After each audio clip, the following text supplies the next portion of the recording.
घर वालों की शादी की जिद से बचने के लिए मैंने ऑनलाइन सिर्फ 9 रुपये 90 पैसे देकर एक लड़की को हायर किया ताकि नकली शादी कर सकूं। पर पता नहीं था, सिविल रजिस्ट्रेशन ऑफिस में जब रजिस्ट्रेशन हुआ तो वहाँ का स्टाफ बड़े हिकारत भरे नज़रों से मुझे देखने लगा। बोले, तुम तो पहले से शादीशुदा हो, फिर रजिस्ट्रेशन करवाने क्यों आए? बिगिनी का केस नहीं पता क्या? सिविल ऑफिस से बाहर निकलकर मैं उस छपे हुए मैरिज सर्टिफिकेट को देखकर हैरान रह गया। बगल में खड़ी वो लड़की भी चौंक गई थी। बोली, मिस्टर लिन, तुम तो पहले से शादीशुदा हो, फिर मुझे पैसे देकर क्यों हायर किया? आराम से रहो। इतना बोलकर वो भाग गई। मैं वहीं खड़ा रह गया। अभी तक मुझे प्यार तो दूर, किसी लड़की का हाथ तक नहीं पाता। फिर मैं शादीशुदा कैसे हो सकता हूँ? मैंने फिर से उस प्रिंट आउट को देखा। फोटो में जो आदमी था वो सच में मैं ही था। पर वो लड़की, उसका नाम शेन यूचू था। देखने में काफ़ी खूबसूरत, पर मैं उसे बिल्कुल नहीं पहचानता था। मैंने फ़ौरन फ़ोन निकाला, फ़ोटो खींचकर एक काले अवतार वाले कॉन्टैक्ट को भेजा। ज़रा पता लगाओ ये है कौन। जवाब फ़ौरन आया, ठीक है। मैं ये बात दिल में दबाकर अपनी पुरानी इलेक्ट्रिक बाइक पर बैठकर एक बड़े से बंगले वाले इलाके में पहुंचा। गाड़ी पार्क ही की थी कि पीछे से लोगों की फुसफुसाहट सुनाई दी। ये कौन है? कितना हैंडसम लग रहा है। ज्यादा बकवास मत करो, ये तो लिंग फैमिली का वो नाजायज बेटा है जिसे घर वाले मानते ही नहीं। इसकी माँ उस टाइम पेट से थी जब वो हक मांगने आई थी। उस बुढ़िया का तो शर्म ही नहीं, बहाने बनाकर लिंग फैमिली में पड़ी रही। ये तो फिर भी अपनी औकात समझता है। मिडिल स्कूल से ही अलग रहने लगा था। पता नहीं आज क्या काम पड़ गया। मैंने भौहें सिकोड़ी, अनसुना करके सीधा हॉल में चला गया। दरवाजे पर खड़ी मेरी माँ लियोली फौरन घबराकर मुझे ऊपर खींचने लगी। पहले मेरे साथ चलो, अपने भाई से मिलो। हाँ सच में। मैरिज सर्टिफिकेट बना लिया ना? मैंने सपाट आवाज में बोला। हाँ तो ठीक है, याद रखो अपनी हैसियत। शेन शिन तुम्हारे भाई की मंगेतर है। वैसा टॉप फैमिली तो तुम जैसे नाजायज बेटे के लिए सोचना भी मुश्किल है। सिर्फ तुम्हारा भाई ही उसके लायक है। मेरे दिमाग में फ्लैश हुआ। ली शिंग ने कॉलेज में 4 साल तक मेरा पीछा किया, पर ग्रेजुएशन के दिन ही मेरे भाई लिन फैन के साथ हो गई। लियो ली ने तुरंत मुझे शादी करने को कहा ताकि शेन शिन की तरफ से पूरी तरह नाता टूट जाए। बचपन से ही जब भी मेरे और लिन फैन के बीच फायदे की बात आती, वो हमेशा मुझे बिना शर्त पीछे हटने कहती। मैंने ठंडी नजरों से उसे देखा। ठीक है, ये आखिरी बार है। ये सिर्फ उसके पालने पोसने का कर्ज चुकाने के लिए है। लियो ली बेजार होकर बोली। ठीक है, समझ गई। लिन फैन के कमरे में पहुंचे तो उसने हंसते हुए पूछा, लिन यू, तुम कैसे आए? मैं कुछ बोलता उससे पहले ही लियो ली बोल पड़ी। छोटे फैन, लिन यू ने आज शादी कर ली। लिन फैन हैरान होकर बोला, इतनी जल्दी? सामने वाली कौन है? शैन शिन से भी बेहतर है क्या? लियो ली चिढ़कर बोली, ऐसा कैसे हो सकता है? पूरे है शहर में शेन शिन से ज्यादा हैसियत वाली कोई नहीं मिलेगी। पता नहीं ये किसी सड़क छाप लड़की को लाया है। शायद वो भी इतनी गरीब है कि सामने लाने में शर्म आ रही होगी। कहीं तुम्हारी आंखें ना गंदी हो जाए। लिन फैन की आवाज में जलन साफ झलक रही थी। ऐसा कैसे हो सकता है? लिन यू तो इतना हैंडसम है, वरना शेन शिन भला क्यों उसके पीछे पड़ती? वो हल्के से मुस्कुराकर मेरी तरफ देखने लगी। लियोली ने फौरन मुझे धक्का दिया। बेकार चीज, अब भी ऐसी ही फेस वैल्यू है। तुम्हारे भाई को तकलीफ हो रही है, फौरन उसके जूते पहनाओ। मैंने ठंडी आवाज में बोला, खुद पहना लो ना। लिन यू, ये क्या रवैया है? सोचते हो शादी कर ली तो पंख निकल आए? आगे चलकर भी तो लिंग फैमिली के ही भरोसे रहना है। लियो ली की आवाज ऊंची हो गई। अभी अपने भाई से अच्छे रिश्ते नहीं रखोगे तो एक दिन तुम और तुम्हारी बीवी उसी के सामने हाथ फैलाओगे। वैसे भी लिंग फैमिली ने तुम्हें पाला है तो तुम्हें फैमिली के लिए जान लगानी चाहिए। मैं अभी कुछ जवाब देता उससे पहले ही पापा लिन झेन नान अचानक दरवाजे पर आ गए। अभी एक खास मेहमान आने वाले हैं। तुम लोग यहाँ क्या लड़ रहे हो? लियो ली फौरन रोते हुए बोली, इसी लड़के की वजह से आज सर्टिफिकेट बना लिया तो मुझे माँ ही नहीं मानता। लिन झेन नान ने मेरी तरफ देखा। शादी कर ली? घर से किसी से बात क्यों नहीं की? सर्टिफिकेट है, दिखाओ जरा। इस अनजान से पापा की फिक्र देखकर मैं थोड़ा रुका, फिर बैग से वो प्रिंट आउट निकाला, पर अगले ही पल लियोली ने वो छीन लिया। दिखाओ तो जरा, इस गुंडे की बीवी का नाम क्या है? दूसरी तरफ लिन फैन भी उत्सुक होकर पूछने लगा, पापा कौन आ रहा है? इतने टेंशन में क्यों हो? लिन झेन नान को उस मेहमान का नाम याद आते ही उसका चेहरा चमक उठा। फिर उत्साह से एक नाम बोला, शेन योचू। ये नाम सुनते ही मैं एकदम चौंक गया। लिन झेन नान ने हमें हैरान देखकर गर्व से समझाया, तुम लोग उसे नहीं जानते। ये नॉर्मल बात है। ये इंसान बहुत रहस्यमय है। मैंने खुद भी कभी नहीं देखा। ये शेन शिन की छोटी मौसी है। सिर्फ 28 साल की उम्र में शेन फैमिली की असली पावर होल्डर बन गई है। लियोली बेसाख्ता चिल्लाई, तो क्या वो शेन शिन से भी ज्यादा पावर के लायक है? वो तो हेड फैमिली की पोती से भी कहीं ज्यादा अच्छी है। लिन झेन नान नाराज होकर बोला, क्या बकवास? शेन मिस तो पहले से शादीशुदा है। मैंने आंखें सिकोड़ी, शादीशुदा? अगर सर्टिफिकेट पर लिखा नाम सच में वही है तो लगता है शेन यो चू को पूरी बात पता होगी। लियो ली थोड़ा मायूस होकर बोली, उसका पति कौन है जो छोटे फैन से भी ज्यादा किस्मत वाला है? लिन झेन नान भौहें सिकोड़कर सोचने लगा, पता नहीं, सुना है वो और उसका पति दोनों पार्टी वगैरह पसंद नहीं करते, फिर आज खुद क्यों आ रहे हैं? लियो ली पक्के यकीन से बोली, जरूर छोटे फैन इतना टैलेंटेड है कि शेन फैमिली का ध्यान खींच लिया है। इतना बोलकर उसने अभी तक ना देखा हुआ प्रिंट आउट मेरे हाथ में वापस ठूंस दिया और लिन फैन का हाथ पकड़कर एकदम उत्साहित होकर चली गई। उसका ये तरीका असली मालिशिया से भी ज्यादा केयरिंग लग रहा था, मजाक जैसा। तभी मैनेजर ऊपर आकर बोला, शेन फैमिली आने वाली है। लिनजेन नान घबराकर नीचे भागा। मेरे पास से गुजरते हुए बोला, तुम बहुत दिन बाद घर आए हो, एक गिलास शादी की शराब पीकर जाना। मैंने सहमति में सिर हिलाया। मैं रुकूंगा, देखूंगा कि ये शेन योचू आखिर है कौन। कमरे में लियो ली अपने बेटे लिन फैन को बड़े घर की लड़की से शादी के लिए तैयार होते दिख रही थी। उसकी आंखों में चमक छिपाई नहीं छिप रही थी। 20 साल पहले अगर लिन फैन की मम्मी ली शिया सामने ना आती तो लिन झेन नान से शादी लियोली की ही होती। वो ली शिया से नफरत करती थी, इसलिए बदला लेने के लिए उसी दिन जब दोनों की डिलीवरी हुई उसने हॉस्पिटल में दोनों बच्चे बदल दिए। आज उसका असली बेटा लिन फैन लिन फैमिली का यंग मास्टर बन गया और मैं, असली यंग मास्टर, एक नाजायज बेटे जैसा ट्रीट हो रहा था। नीचे आकर मैं सीढ़ियों के पास अंधेरे कोने खड़ा होकर दरवाजे की तरफ देखने लगा, उस खूबसूरत मेहमान के इंतजार में। मम्मी लीशी या नौकर के सहारे नीचे आई। पर्पल रंग का चाइनीज ड्रेस पहने, बहुत दुबली पतली, पूरी पर्सनालिटी में एक नफासत झलक रही थी। नौकर धीरे से बोला, मैडम आपकी तबीयत ठीक नहीं, नीचे मत आइए। मम्मी खांसते हुए सिर हिलाकर बोली, नहीं, छोटे फैन के लिए ये इतना ज़रूरी दिन है, मैं मिस नहीं कर सकती। मैं उसकी पीठ देखकर एकदम भावुक हो गया। सोचकर हंसी भी आती है, लिन फैमिली में सिर्फ वही मेरे लिए असली गर्माहट थी। बचपन में लियोली अक्सर मुझे खाना नहीं देती थी। एक बार जब मम्मी को पता चला, उसके बाद से वो हर दिन एक टाइम पर गार्डन में मेरे लिए खाना रख देती। ये सिलसिला 12 साल तक चला। अगर मम्मी की इस मेहरबानी की वजह से न होता तो शायद मैं कब का हार मान चुका होता। मम्मी को धीरे धीरे दूर जाते देखकर, उसकी खांसी की आवाज़ बार बार सुनकर मेरी फिक्र बढ़ गई। तभी दरवाजे की तरफ से हलचल हुई। शेन फैमिली आ चुकी थी। लिन झेन नान और मम्मी दरवाजे पर ही स्वागत करने पहुंचे। दो चार शब्द बोलकर रास्ता दिया, फिर एक पूरा ग्रुप अंदर आ गया। मेरी नज़र फौरन शेन योचू पर पड़ी। उसका चेहरा फोटो से भी ज्यादा खूबसूरत था, बिल्कुल ठंडा और साफ सुथरा लुक। मेरी नज़र महसूस करते ही उसने अचानक मेरी तरफ देखा। उन तेज आंखों ने मेरे दिल में हलचल मचा दी। मैं भी उसकी नज़रों में कुछ ढूंढने की कोशिश कर ही रहा था कि शेन योचू ने नज़र हटाकर कहीं और देख लिया। मुझे कुछ समझ नहीं आया, ये पहचानता है या नहीं। लिन जेन नान हंसते हुए तारीफ करने लगा, मिस शेन, आपके पति नहीं आए साथ में? ये सुनते ही मुझे लगा शेन यो चू ने फिर एक नज़र मुझ पर डाली। उसे फुर्सत नहीं। फिर सब लोग उसे घेरकर गेस्ट रूम की तरफ ले गए और जिस शेन शिन ने 4 साल मेरा पीछा किया था वो भी पीछे पीछे चली गई। आज ड्रेस पहने वो कॉलेज के दिनों से ज़्यादा मैच्योर लग रही थी। उसने मुझे देखा भी नहीं, बस लिन फैन से बातों में मगन थी। मैं वहीं खड़ा खड़ा सोच ही रहा था कि लियो ली ने मेरा हाथ पकड़ा, आवाज़ धीमी करके डांटते हुए बोली, लिन यू, अभी तक यहाँ क्या कर रहे हो? क्या अब भी शेन शिन को लेकर कुछ बाकी है दिल में? याद रखो, अब वो तुम्हारी भाभी है। मैंने उसका हाथ झटक दिया, मजाक उड़ाते हुए। चिंता मत करो, मुझे तीसरे नंबर की चीज़ों में कोई इंटरेस्ट नहीं। मिस्टर लिन ने ही बोला था रुककर एक गिलास शादी की शराब पी लूं। बचपन से ही मैं लिन झेन नाम को मिस्टर लिन कहकर बुलाता था। लियो ली गुस्से से दांत पीसती हुई बोली, वो तो बस मानने का तरीका था, तुमने सच मान लिया? लगता है तुम्हें खुद की औकात ही नहीं पता। आज की इस तरह की पार्टी में तो मैं भी जाने की हिम्मत नहीं करती। लिन फैमिली की बेइज्जती हो जाएगी। और तुम एक नाजायज बेटे यहाँ बैठने की सोच भी रहे हो, तुरंत यहाँ से निकल जाओ।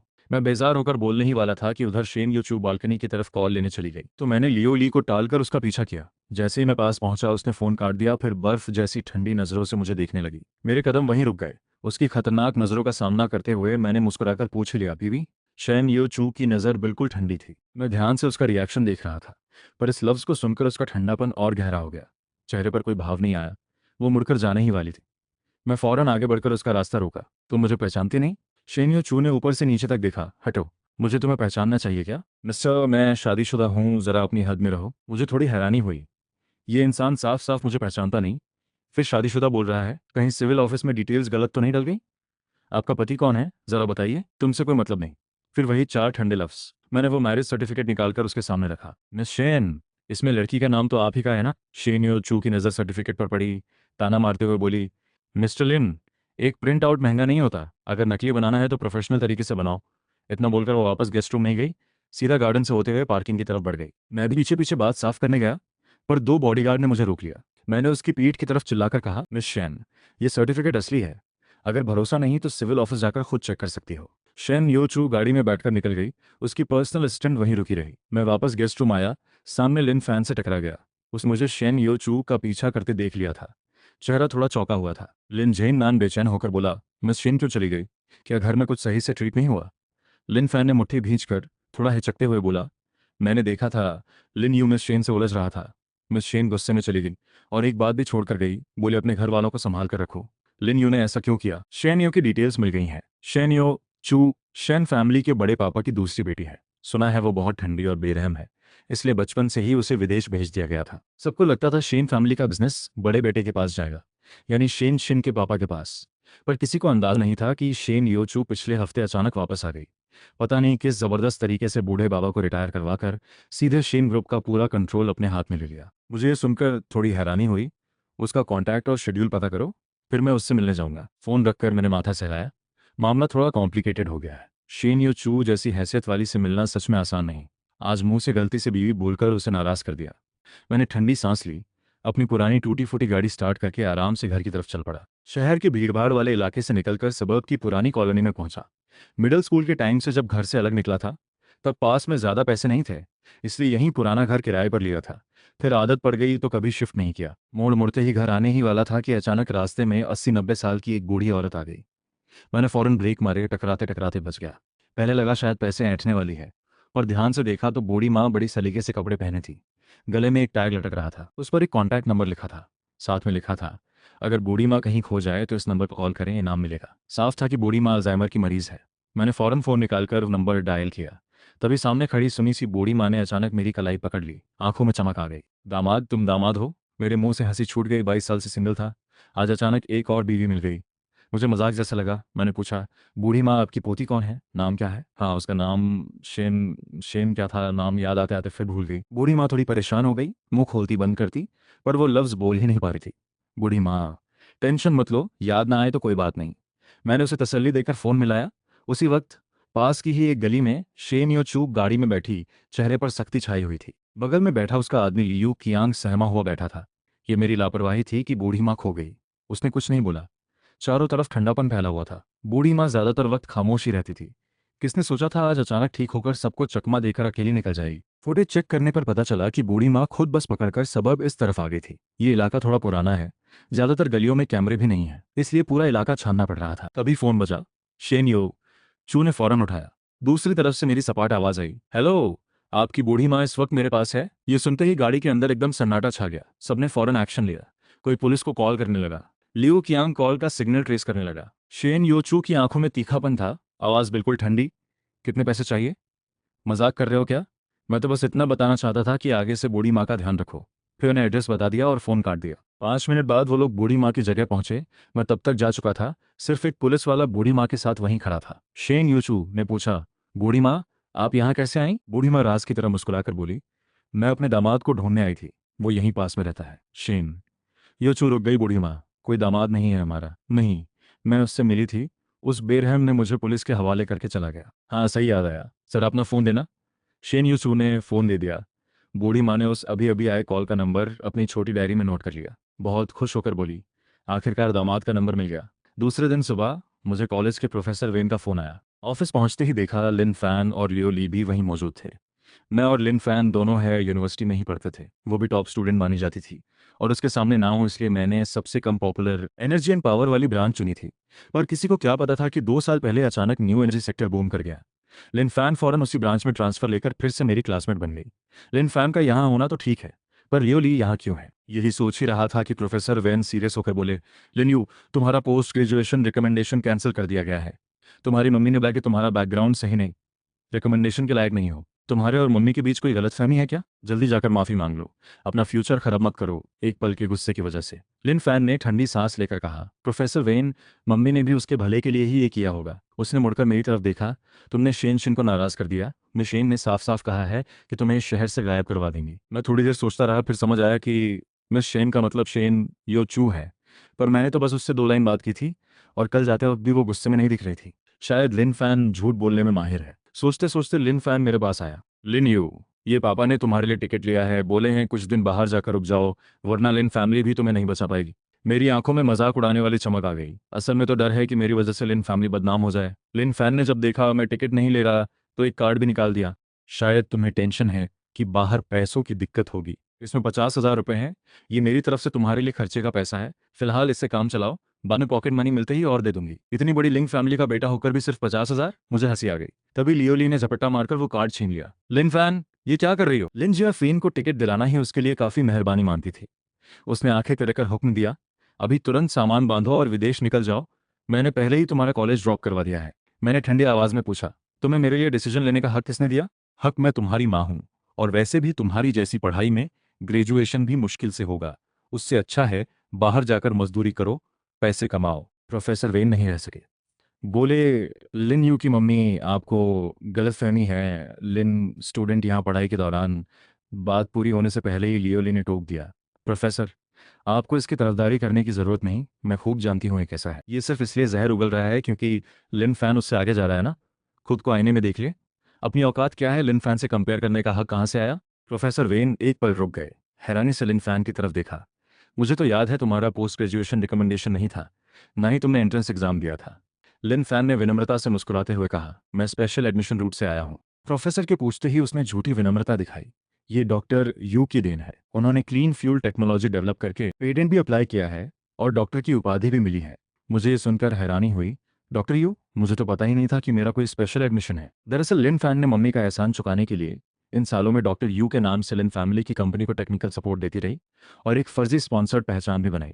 लिन फैन झूठ बोलना जारी रखा। मेरी मम्मी ने उस वक्त डॉक्टर यू की पढ़ाई स्पॉन्सर की थी, इसलिए डॉक्टर यू पढ़ाई पूरी करके मेरे घर आई। बोली, मेरी मम्मी उसकी जान बचाने वाली है। इन सालों में वो हमारी कंपनी को टेक्निकल सपोर्ट देती ही रही है, मेरी कोई भी रिक्वेस्ट कभी ठुकराएगी नहीं। प्रोफेसर वेन को पूरा यकीन हो गया। पूछा, डॉक्टर यू कहाँ जॉब करती हैं? मैंने बताया, डीन साहब डॉक्टर यू को हमारे कॉलेज में पढ़ाने के लिए इनवाइट करने वाले हैं। प्रोफेसर वेन बहुत खुश होकर मुझसे बोले, लिंग यू, तुम्हारी रिसर्च डायरेक्शन और डॉक्टर यू की एक जैसी है। मैं तुम्हें उनसे मिलवाऊंगा, अगर डॉक्टर यू तुम्हारे लिए कुछ बोल दें तो शायद रिकमेंडेशन वापस भी आ सकता है। लिन फैन ने झूठी फिक्र जताई। प्रोफेसर वेन, ऐसा हो पाएगा क्या? शेन फैमिली तो है, शहर के सबसे अमीर लोग हैं, हर साल कॉलेज को बहुत सारी रिसर्च फंडिंग देते हैं। डॉक्टर यू भी आजकल बहुत डिमांड में है।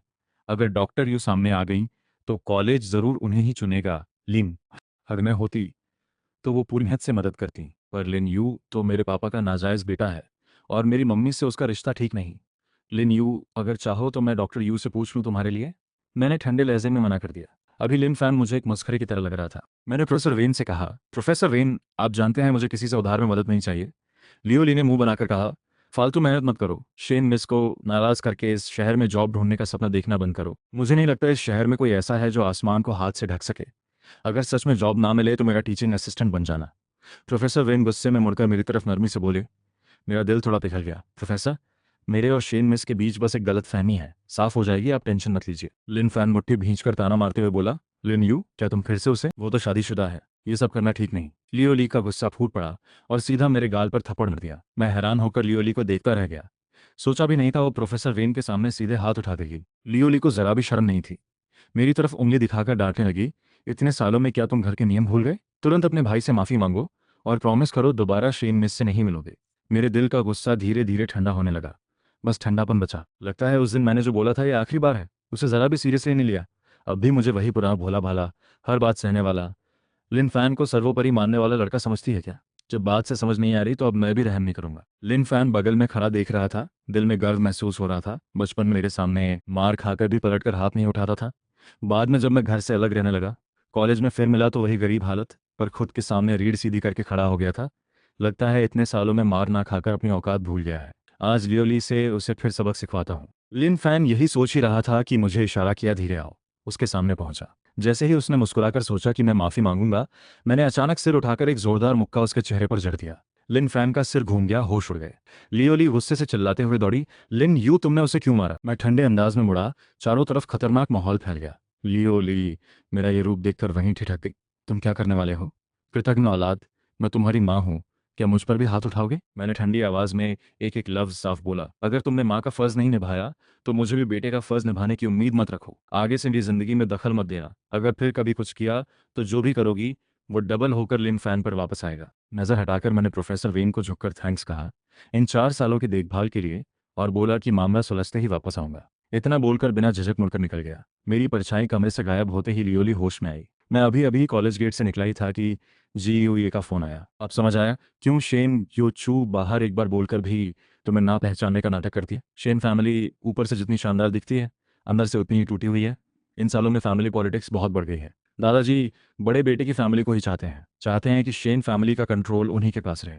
शेन योचू सबसे छोटी बेटी होने की वजह से हमेशा दबाई जाती रही। कुछ साल पहले दादाजी ने शेन योचू के लिए कुछ अनरिलायबल लोगों के साथ मैरिज अरेंज करने की कोशिश की। उस वक्त बहुत हंगामा हुआ।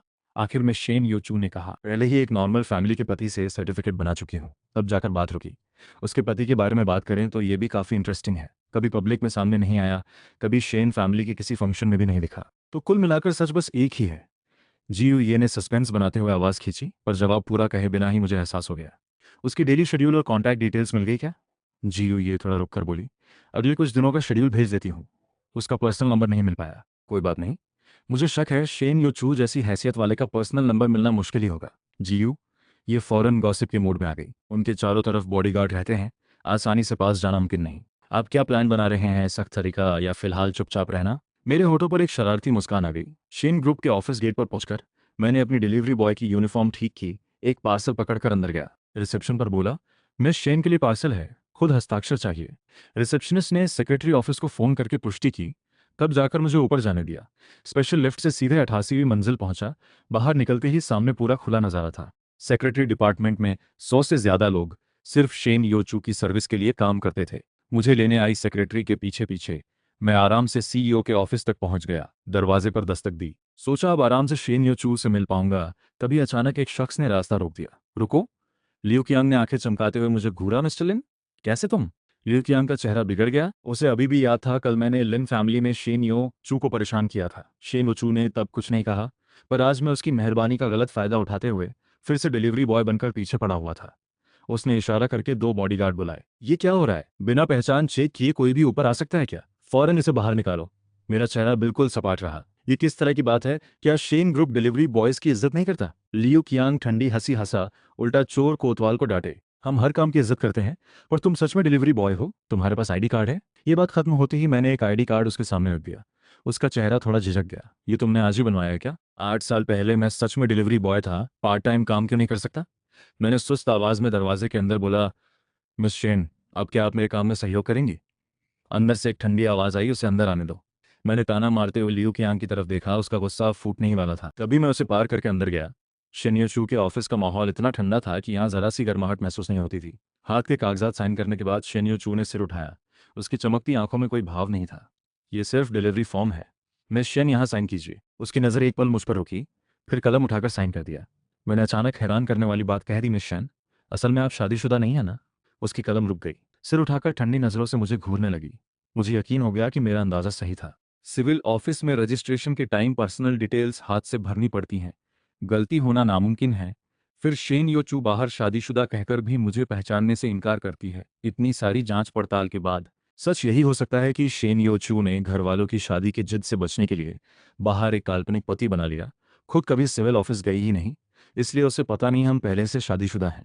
मैंने सीरियस होकर कहा, मिस शेन, मुझे पता है मेरी बातें थोड़ी अजीब लगेंगी, पर हम सच में शादीशुदा हैं। शेन यो चू ने धीरे धीरे शांत चेहरा बनाते हुए चेहरे पर थोड़ी हिकारत झलकाई। मिस्टर लिन, फालतू दिमाग मत लगाओ। अगर मैं शादीशुदा भी नहीं होती तो भी तुमसे शादी नहीं करूंगी। शेन शिंग को जलाने के लिए मेरे मुंह से बेसाख्ता हंसी निकल गई। उसे तो बस मेरे और शेन शिंग के पुराने रिश्ते के बारे में पता है, इसलिए सोच रही है मैं उससे बदला लेने आया हूँ। इसी वजह से मेरी बात पर भरोसा नहीं कर रही। मैंने जल्दी से समझाया, मैं तुम्हारे पास शेन शिंग की वजह से नहीं आया, मैं तुमसे तलाक चाहता हूँ। शेन योचू ने बीच में टोक दिया, मुझे तुम लोगों के पुराने रिश्ते में कोई दिलचस्पी नहीं। फटाफट साइन करके डिलीवरी फॉर्म मेरे हाथ में पकड़ा दी। दोबारा मुझे परेशान करने मत आना, वरना अच्छा नहीं होगा।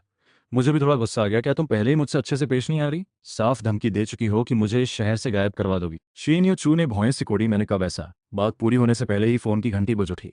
ये उसकी दादी की स्पेशल रिंगटोन थी। उसने फौरन उठाया। दूसरी तरफ से नर्स की आवाज आई, मिस शेन बॉडी में फिर गायब हो गई हैं। शेन यो चू फौरन घबराकर बाहर भागी। मैं भी उसके पीछे जाकर बात साफ करना चाहता था, पर लियू कियांग ने फिर रोक लिया।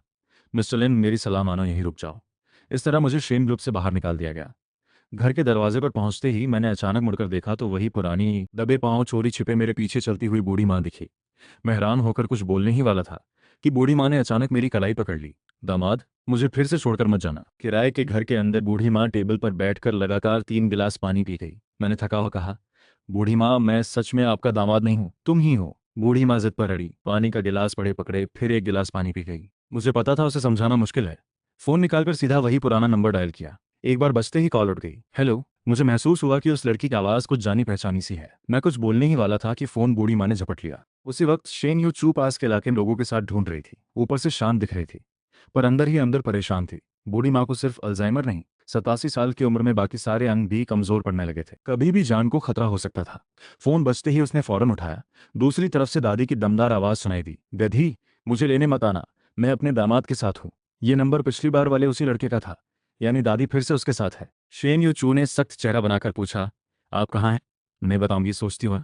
बताने से ढूंढ नहीं पाओगी, मेरे पास मत आना और किसी को मेरी जासूसी करने भी मत भेजना। शेन ये चू सिर खुजलाते हुए फोन ढककर डॉक्टर से धीरे से पूछा, क्या दादी को जबरदस्ती ले आना ठीक रहेगा? डॉक्टर ने सिर हिलाकर धीमे से बताया, बूढ़ी माँ को अभी कोई भी झटका नहीं देना चाहिए, बेहतर है उनकी मर्जी से चले। पिछली बार वाला लड़का भी बुरा इंसान नहीं लग रहा था। शेन योचू ने थका हुआ फोन पर फिर बहलाते हुए कहा, दादी मुझे दवा तो देनी है। दवा की जरूरत नहीं, मेरे पास है, तुम बेफिक्र रहो, चुपचाप इंतजार करो, मैं दामाद को घर ले आऊंगी। इतना बोलकर बूढ़ी माँ ने सीधा फोन काट दिया। फिर वो फोन मुझे वापस देते हुए गर्व से बोली, दामाद, बात बन गई। मेरे चेहरे पर हैरानी थी। ये कैसे फैमिली है, बिना सोचे समझे एक बूढ़ी को किसी अनजान के हवाले कर देते हैं। मैं अभी फोन करने ही वाला था कि ग्रीन बबल का नोटिफिकेशन आया। किसी ने फ्रेंड रिक्वेस्ट भेजी थी, मुझे ऐड कर लिया। ये बूढ़ी माँ की पोती थी। मैंने रिक्वेस्ट एक्सेप्ट की। पोती ने फौरन मैसेज भेजा, प्लीज़ मेरी दादी का कुछ दिन ख्याल रख लीजिए, आजकल उनकी तबीयत ठीक नहीं, कोई झटका नहीं देना चाहिए। मेरे मुंह से हल्की हंसी निकली। फ़ोन पकड़े पकड़े ठंडे लहजे में टाइप करने लगा, मुझे सुविधा नहीं, मैं कोई चैरिटी ऑर्गेनाइजेशन नहीं हूँ। अभी मैसेज पूरा टाइप भी नहीं हुआ था कि किचन से आवाज़ आई। मैं फ़ौरन भागा, देखा बूढ़ी माँ अंडे उबाल रही थी। मैंने यूं ही पूछा, भूख लगी है? अंडे अभी नहीं खा सकते, बूढ़ी माँ नाराज़गी से बोली। फिर उसके चेहरे पर ममता भरी मुस्कान आ गई। दामाद, चेहरे पर अंडा लगाओ, सूजन कम हो जाएगी। मैं वहीं ठिठक गया। शायद मुझे खुद भी एहसास नहीं था। आज माँ के हाथों मार खाने के बाद ऊपर से तो लापरवाह दिख रहा था, पर अंदर ही अंदर खुद को इस दुनिया से अलग सा महसूस कर रहा था। अभी बूढ़ी माँ की इस बात ने मेरे अंदर की ठंडक को थोड़ा पिघला दिया। दिल में थोड़ी गर्माहट आई। फिर मैंने फ़ोन देखा तो पोई के चैट में अचानक एक ऑरेंज कलर का मैसेज आया, 30,000 रुपये का ट्रांसफ़र, साथ में नोट लिखा, ये 1 हफ्ते के खर्चे के लिए है, अगर कम पड़े तो बताना। मैंने अपना मैसेज फिर से एडिट किया, ठीक है। समझ नहीं आया अचानक क्यों करने लगा। सोचा शायद इसने बहुत ज़्यादा पैसे भेज दिए। उधर लिन फैमिली में लिन फैन की गाल पर हाथ का निशान साफ उभरा हुआ था। लियो ली सिर झुकाए बोली, लिन यू वो छोटा कमीना ज़रूर जलता है, क्योंकि तुम शेन शिन से शादी करने वाले हो। तुम्हारे पापा आते ही उससे सख्ती से निपटवाऊंगी। तभी ली शी या बीमार शरीर का सीढ़ियों से नीचे आई। उसकी आवाज़ कमज़ोर थी, पर लहजा पक्का था। लिन यू ऐसा इंसान नहीं है। ज़रूर तुम लोगों ने पहले कुछ किया होगा जिससे वो नाराज़ हुई। लिन फैन को बुरा लगा, पर बात बदलकर बोला, क्या आप डॉक्टर यू को है शहर यूनिवर्सिटी में मेंटर बनने के लिए इनवाइट कर सकती हैं? मम्मी ने फ़ौरन मना कर दिया। लिन फैन, इंसान को नमक हराम नहीं होना चाहिए।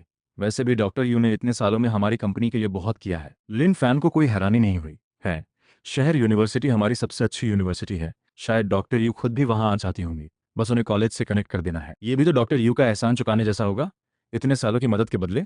मम्मी को बात सही लगी। फ़ोन निकालकर ग्रीन बबल खोला, तो ठीक है, मैं पूछ लेती हूँ।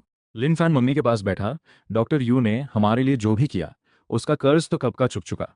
घर पर एक बार उन्हें खाने पर बुलाना चाहिए, तब आप खुद ही पूछ सकती हैं, ये बेहतर रहेगा। डॉक्टर यू मम्मी कोई भी बात कभी मना नहीं करती। अगर वो आ गई तो खुद ही उनकी स्टूडेंट बनने की बात रख दूंगा। डॉक्टर यू मना नहीं करेंगी। मम्मी मान गई। ग्रीन बबल पर डॉक्टर यू को मैसेज भेजा, छोटे यू, कभी टाइम मिले तो घर आ जाओ। मैंने ये मैसेज देखकर दिल धक से रह गया। मम्मी अचानक मिलने की बात क्यों कर रही हैं? कहीं तबीयत तो खराब नहीं हो गई? मम्मी की खांसी की आवाज़ याद आते ही मैं बेचैन होकर उठकर बाहर जाने लगा। टाइम है, मैं अभी आती हूँ।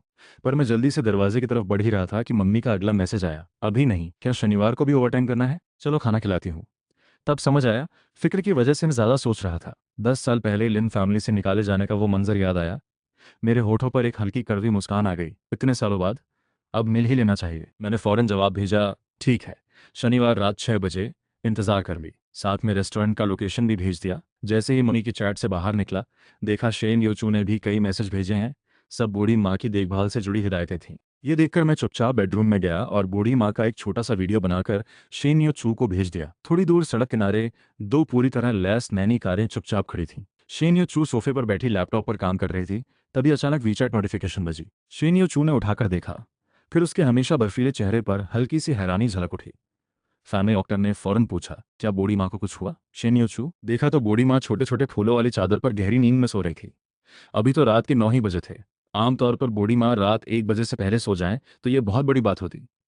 फैमिली डॉक्टर हैरान होकर पूछने लगे, बूढ़ी माँ इस लड़के के साथ सच में अलग ही तरह से रहती हैं? अगर ये लड़का हमेशा साथ रहे तो बूढ़ी माँ की हेल्थ जरूर बेहतर होगी। शेन योचू की आंखों में गहराई आ गई, जैसे कुछ सोच रही हो। अगली सुबह मुझे शेन योचू का मैसेज आया। बार बार बातचीत होने से अब शेन योचू को लगने लगा था जैसे किसी पुराने दोस्त से बात कर रही हो। उसने अचानक पूछा, आज शाम दादी से मिलने आ सकती हूँ? बिल्कुल, कभी आ सकती हूँ। फिर मैंने एड्रेस भेज दिया। दरवाजे के बाहर मैं बोरियत से इंतजार कर रहा था। तभी एक जानी पहचानी आवाज आई। मैंने मुड़कर देखा तो जाना पहचाना चेहरा था शिन शिन। जो चेहरा हमेशा नरम और केयरिंग दिखता था, अभी बेहद सख्त होकर मुझे घूर रहा था। कॉलेज में हमेशा अकेला रहता था और शैन शिन हमेशा एनर्जेटिक होकर मेरे साथ रहती थी। वो मेरी इकलौती दोस्त थी। पर अभी दोनों की पोजीशन थोड़ी अजीब हो गई थी। मैं थोड़ा हिचक कर बोला, कुछ काम है? शैन शिन ठंडी हंसी हंसी, लिन फैन ने तुम्हारी असलियत बता दी। तुमने मुझसे क्यों छिपाया? और मैं बेवकूफ़ की तरह 4 साल तुम्हारे पीछे भागती रही। मज़ा आया? मेरे दिल पर जैसे जोर का धक्का लगा। सोचा भी नहीं था 4 साल की दोस्ती इतनी आसानी से टूट जाएगी। मैं पीछे हटकर उससे दूरी बनाने लगा, पर शेन शिन आगे बढ़कर सवाल करने लगी, क्या तुम्हें मुझसे कुछ नहीं कहना? मैंने हल्की हंसी हंसकर बिना कुछ बोले उठने लगा। उसे मेरी पैदाइश पसंद नहीं तो ये दोस्ती ना ही रहे तो बेहतर। मेरा ये दृढ़ अंदाज देखकर शेन शिन बेचैन हो गई। मुझे जाते देख वो बिना सोचे समझे मेरी कलाई पकड़ ली। तुम जा नहीं सकते? मैंने मुड़कर पूछा। और क्या काम है? शेन शिन का चेहरा सख्त था, दिल में गुस्सा भर आया, जबकि छोड़ने वाली पहले मैं थी। फिर भी ऐसा लग रहा था जैसे मुझे छोड़ा जा रहा हो। फिर उसकी तंज भरी आवाज आई, अभी भी यहाँ नौकरी कर रहे हो? मतलब अभी तक कोई पक्की जॉब नहीं मिली? क्यों नहीं मेरी पर्सनल असिस्टेंट बन जाते? मैं उसका हाथ छुड़ाकर ठंडे लहजे में मना करने लगा, शायद मैं इस लायक नहीं। पर शेन शिन फिर भी जोर देती रही, ज़्यादा कुछ करना भी नहीं, मेरी कंपनी के पास एक अपार्टमेंट है, बस वहाँ रहो और मेरी रोज़मर्रा की देखभाल करो। हर महीने 50,000 दूंगी, काफ़ी है। मेरी नज़र फौरन ठंडी पड़ गई। चाहती हो मैं तुम्हारा थर्ड पार्टनर बन जाऊं? शेन शिन हंसी, ये तो तुम बखूबी कर सकते हो, आखिर तुम्हारी मम्मी भी तो तीसरी थी। बचपन से देखा सुना है, फैमिली बैकग्राउंड से तो तुम भी एक्सपर्ट ही होंगे। ये सुनते ही मैंने उसे जोर से धक्का देकर जमीन पर गिरा दिया। ठंडी नजरों से देखकर बोला, बस। पर वो उठकर भी गुस्सा नहीं, उल्टा हंस पड़ी। मैं तुम्हें सोचने का टाइम देती हूँ, मन बदले तो कभी भी आ जाना। इतना बोलकर शेन शिन चली गई। मैं खुद पर हंसते हुए रह गया। शाम को शेन यो चू समय पर ऑफिस से छूटकर सबर वाली पुरानी कॉलोनी पहुंची। हाथ में फल लेकर ग्रीन बबल पर मिले एड्रेस के मुताबिक दरवाजे पर दस्तक दी। दिखने में स्वस्थ लग रही थी। उसने पहले आसपास का जायजा लिया। सिर्फ 60 स्क्वायर फीट का छोटा घर था, पर बहुत साफ सुथरा और गर्माहट भरा। तभी बाथरूम से नहाने की आवाज आ रही थी। शेन यू चू को जैसे बिजली का झटका लगा। फौरन नजर हटा ली। फैमिली डॉक्टर पीछे पीछे अंदर आने ही वाला था कि उसने रोक दिया। मेडिकल बॉक्स दो, तुम गाड़ी में जाकर इंतजार करो। शेन यू चू ने जल्दी से बूढ़ी माँ का blood pressure, sugar, heart rate सब चेक किया।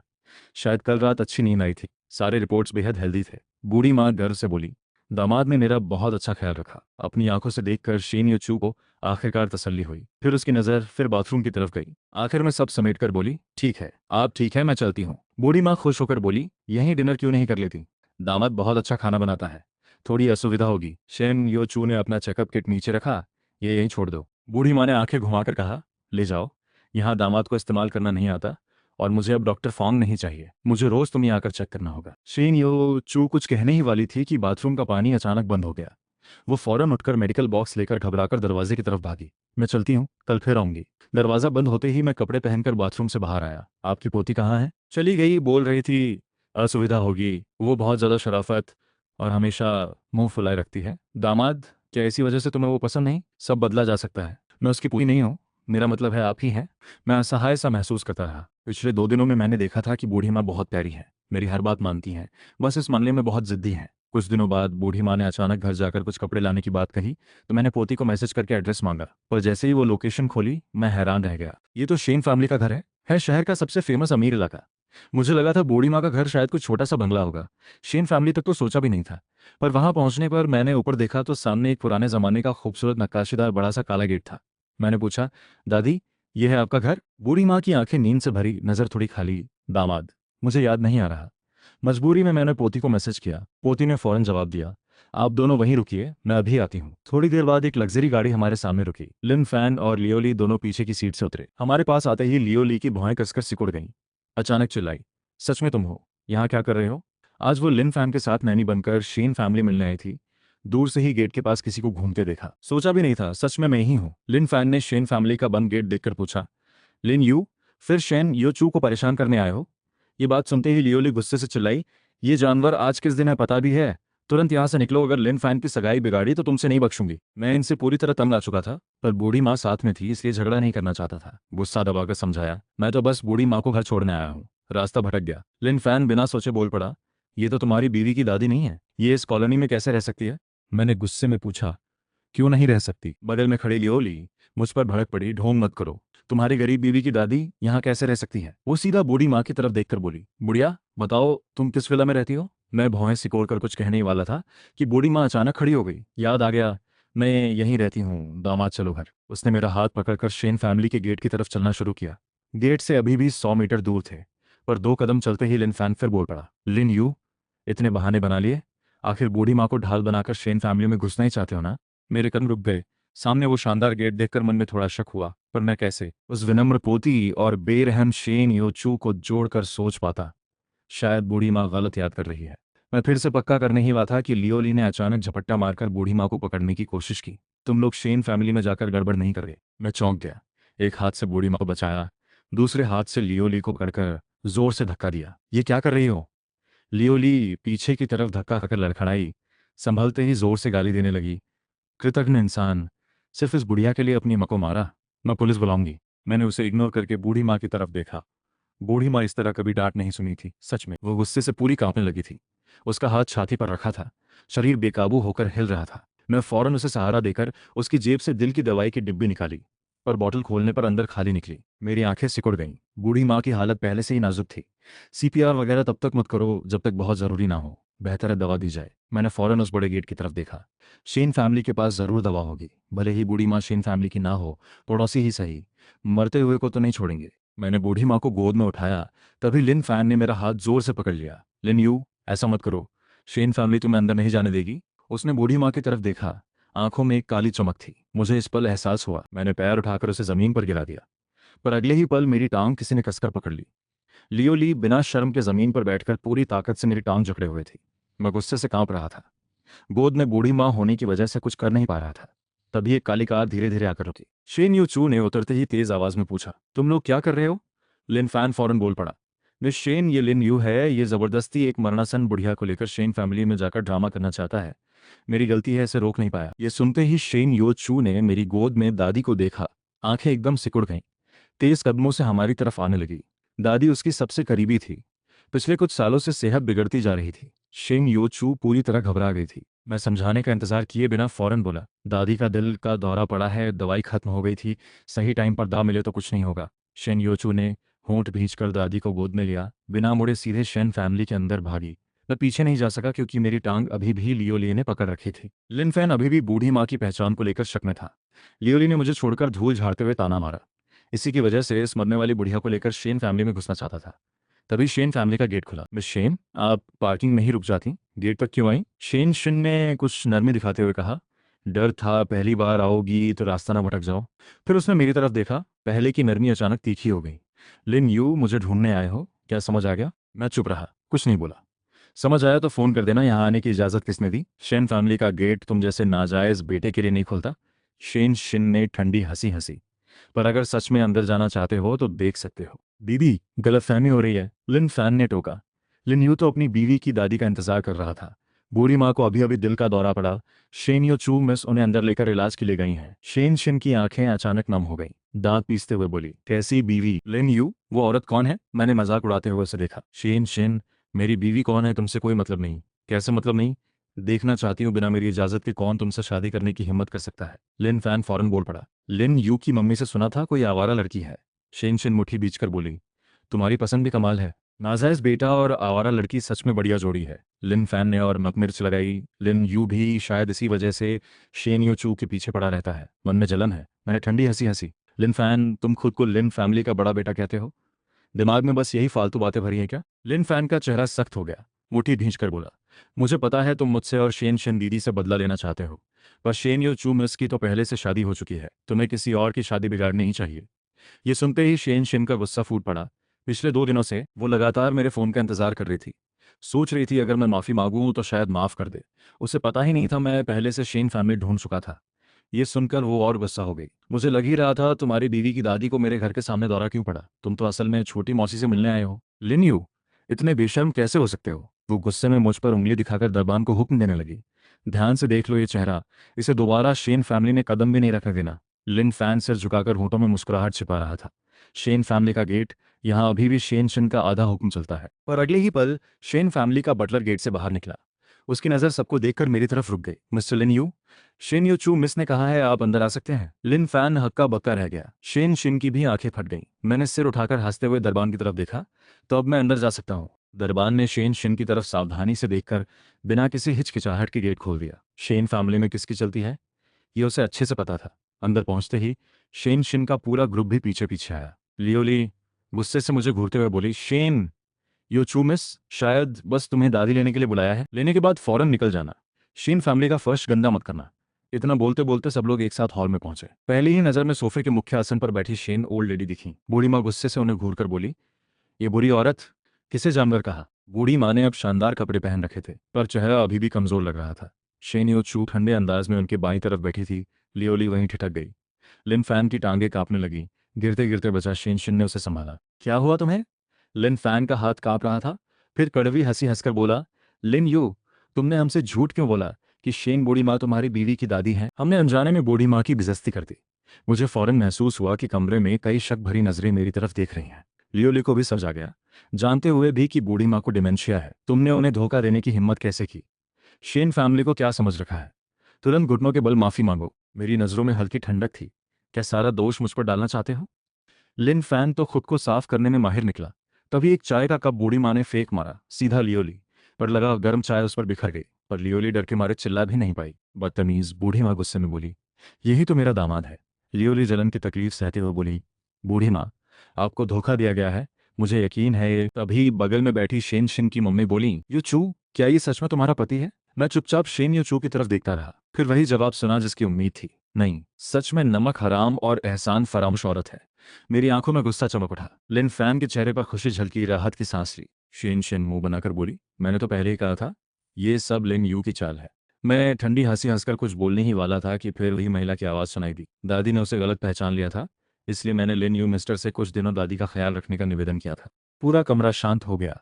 किसी ने सोचा नहीं था बात ये मोड़ लेगी। लिन फैन सिर झुकाकर, ओह ऐसा था। लिन यू, तुमने हमें सच क्यों नहीं बताया? पहले बता देते तो ये गलतफहमी ना होती। मिस्टर लिन फैन, शेन योचू सोफे पर टिककर बोली। अंदाज तो बड़ा बेफिक्र था, पर बोलते वक्त तेवर एकदम तगड़े थे। मुसीबत आते ही दूसरों के पीछे छुपकर जिम्मेदारी टालने वाली बात। शेन ओल्ड मैडम ने ताना मारा, क्या लिन परिवार अपने बच्चों को यही सिखाता है? यह सुनकर शेन ओल्ड मैडम और गुस्से में आ गई। तुम सोचते हो मेरा दिमाग खराब है? तुम्हारी ये छोटी छोटी चालें मुझे दिखती नहीं? गलती करके पछताने के बजाय उल्टा दूसरे पर इल्जाम डाल रहे हो। तुम दोनों में शर्म नाम की चीज ही नहीं है। शेन ओल्ड मैडम सिर शेन सिंह की तरफ देखकर बोली, रिश्ता तोड़ दो, ये दामाद मुझे मंजूर नहीं। लिन फैन का पूरा बदन कांप गया। इतनी मेहनत से जो शादी पाई थी वो यूं ही नहीं टूट सकती।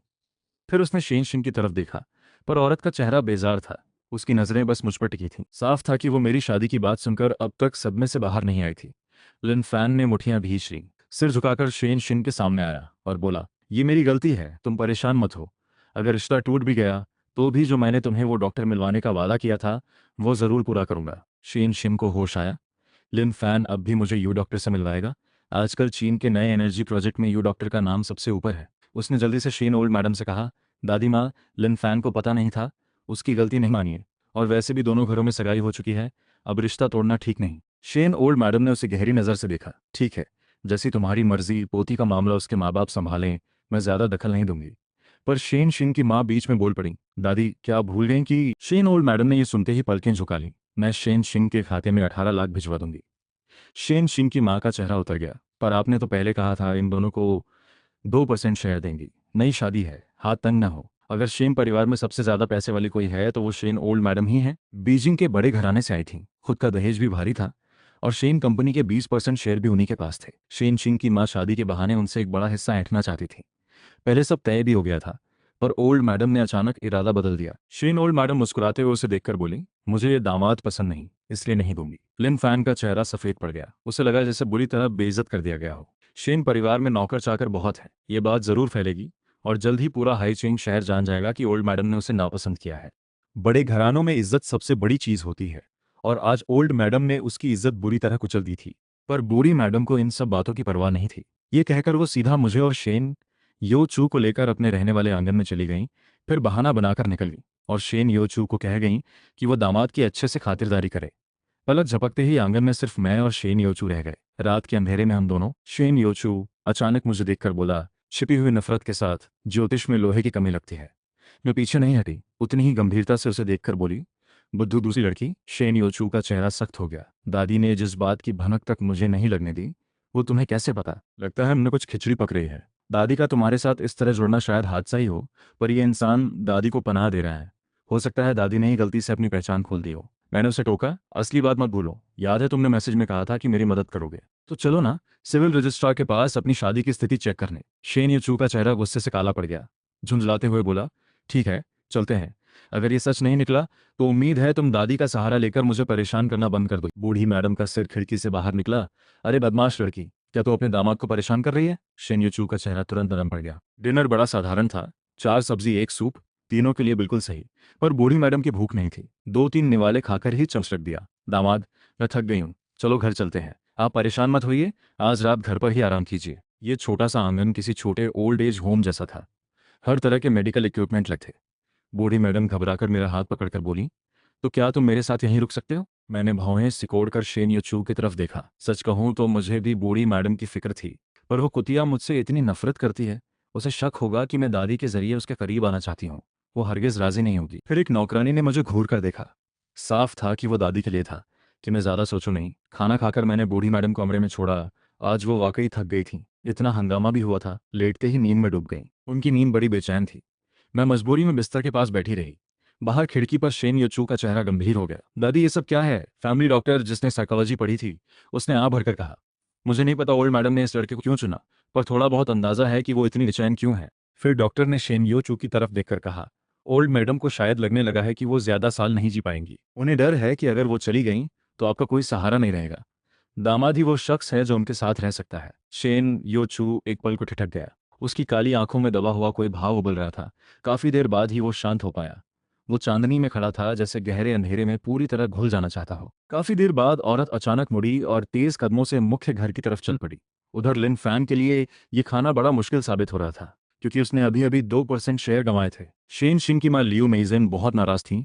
बोली, देख लो दूसरे लड़कों को, लिन यू तो तुम्हारे घर का नाजायज बेटा है, फिर भी वो बूढ़ी को खुश कर लेता है, तुम क्यों नहीं कर पाते? लिन फैन से झुकाकर माफी मांगते हुए बोला, मामी, मैं लिन यू जितना चापलूस नहीं हूं। लियू मेइजेन गुस्से में बोली, मुझे परवाह नहीं तुम कैसे करोगे, हर हाल में वो 2% शेयर वापस लाओ, वरना शेन परिवार में घुसने की उम्मीद मत रखना। लिन फैन के पास कहने को कुछ नहीं था। मुश्किल से खाना खत्म हुआ। वो अब जाने की इजाजत मांगने ही वाली थी कि शेन यो चू वापस लौट आया। अंदर आते ही उसका रौब छा गया। उसने टेबल पर बचा खुचा खाना देखा, चेहरा और सख्त हो गया।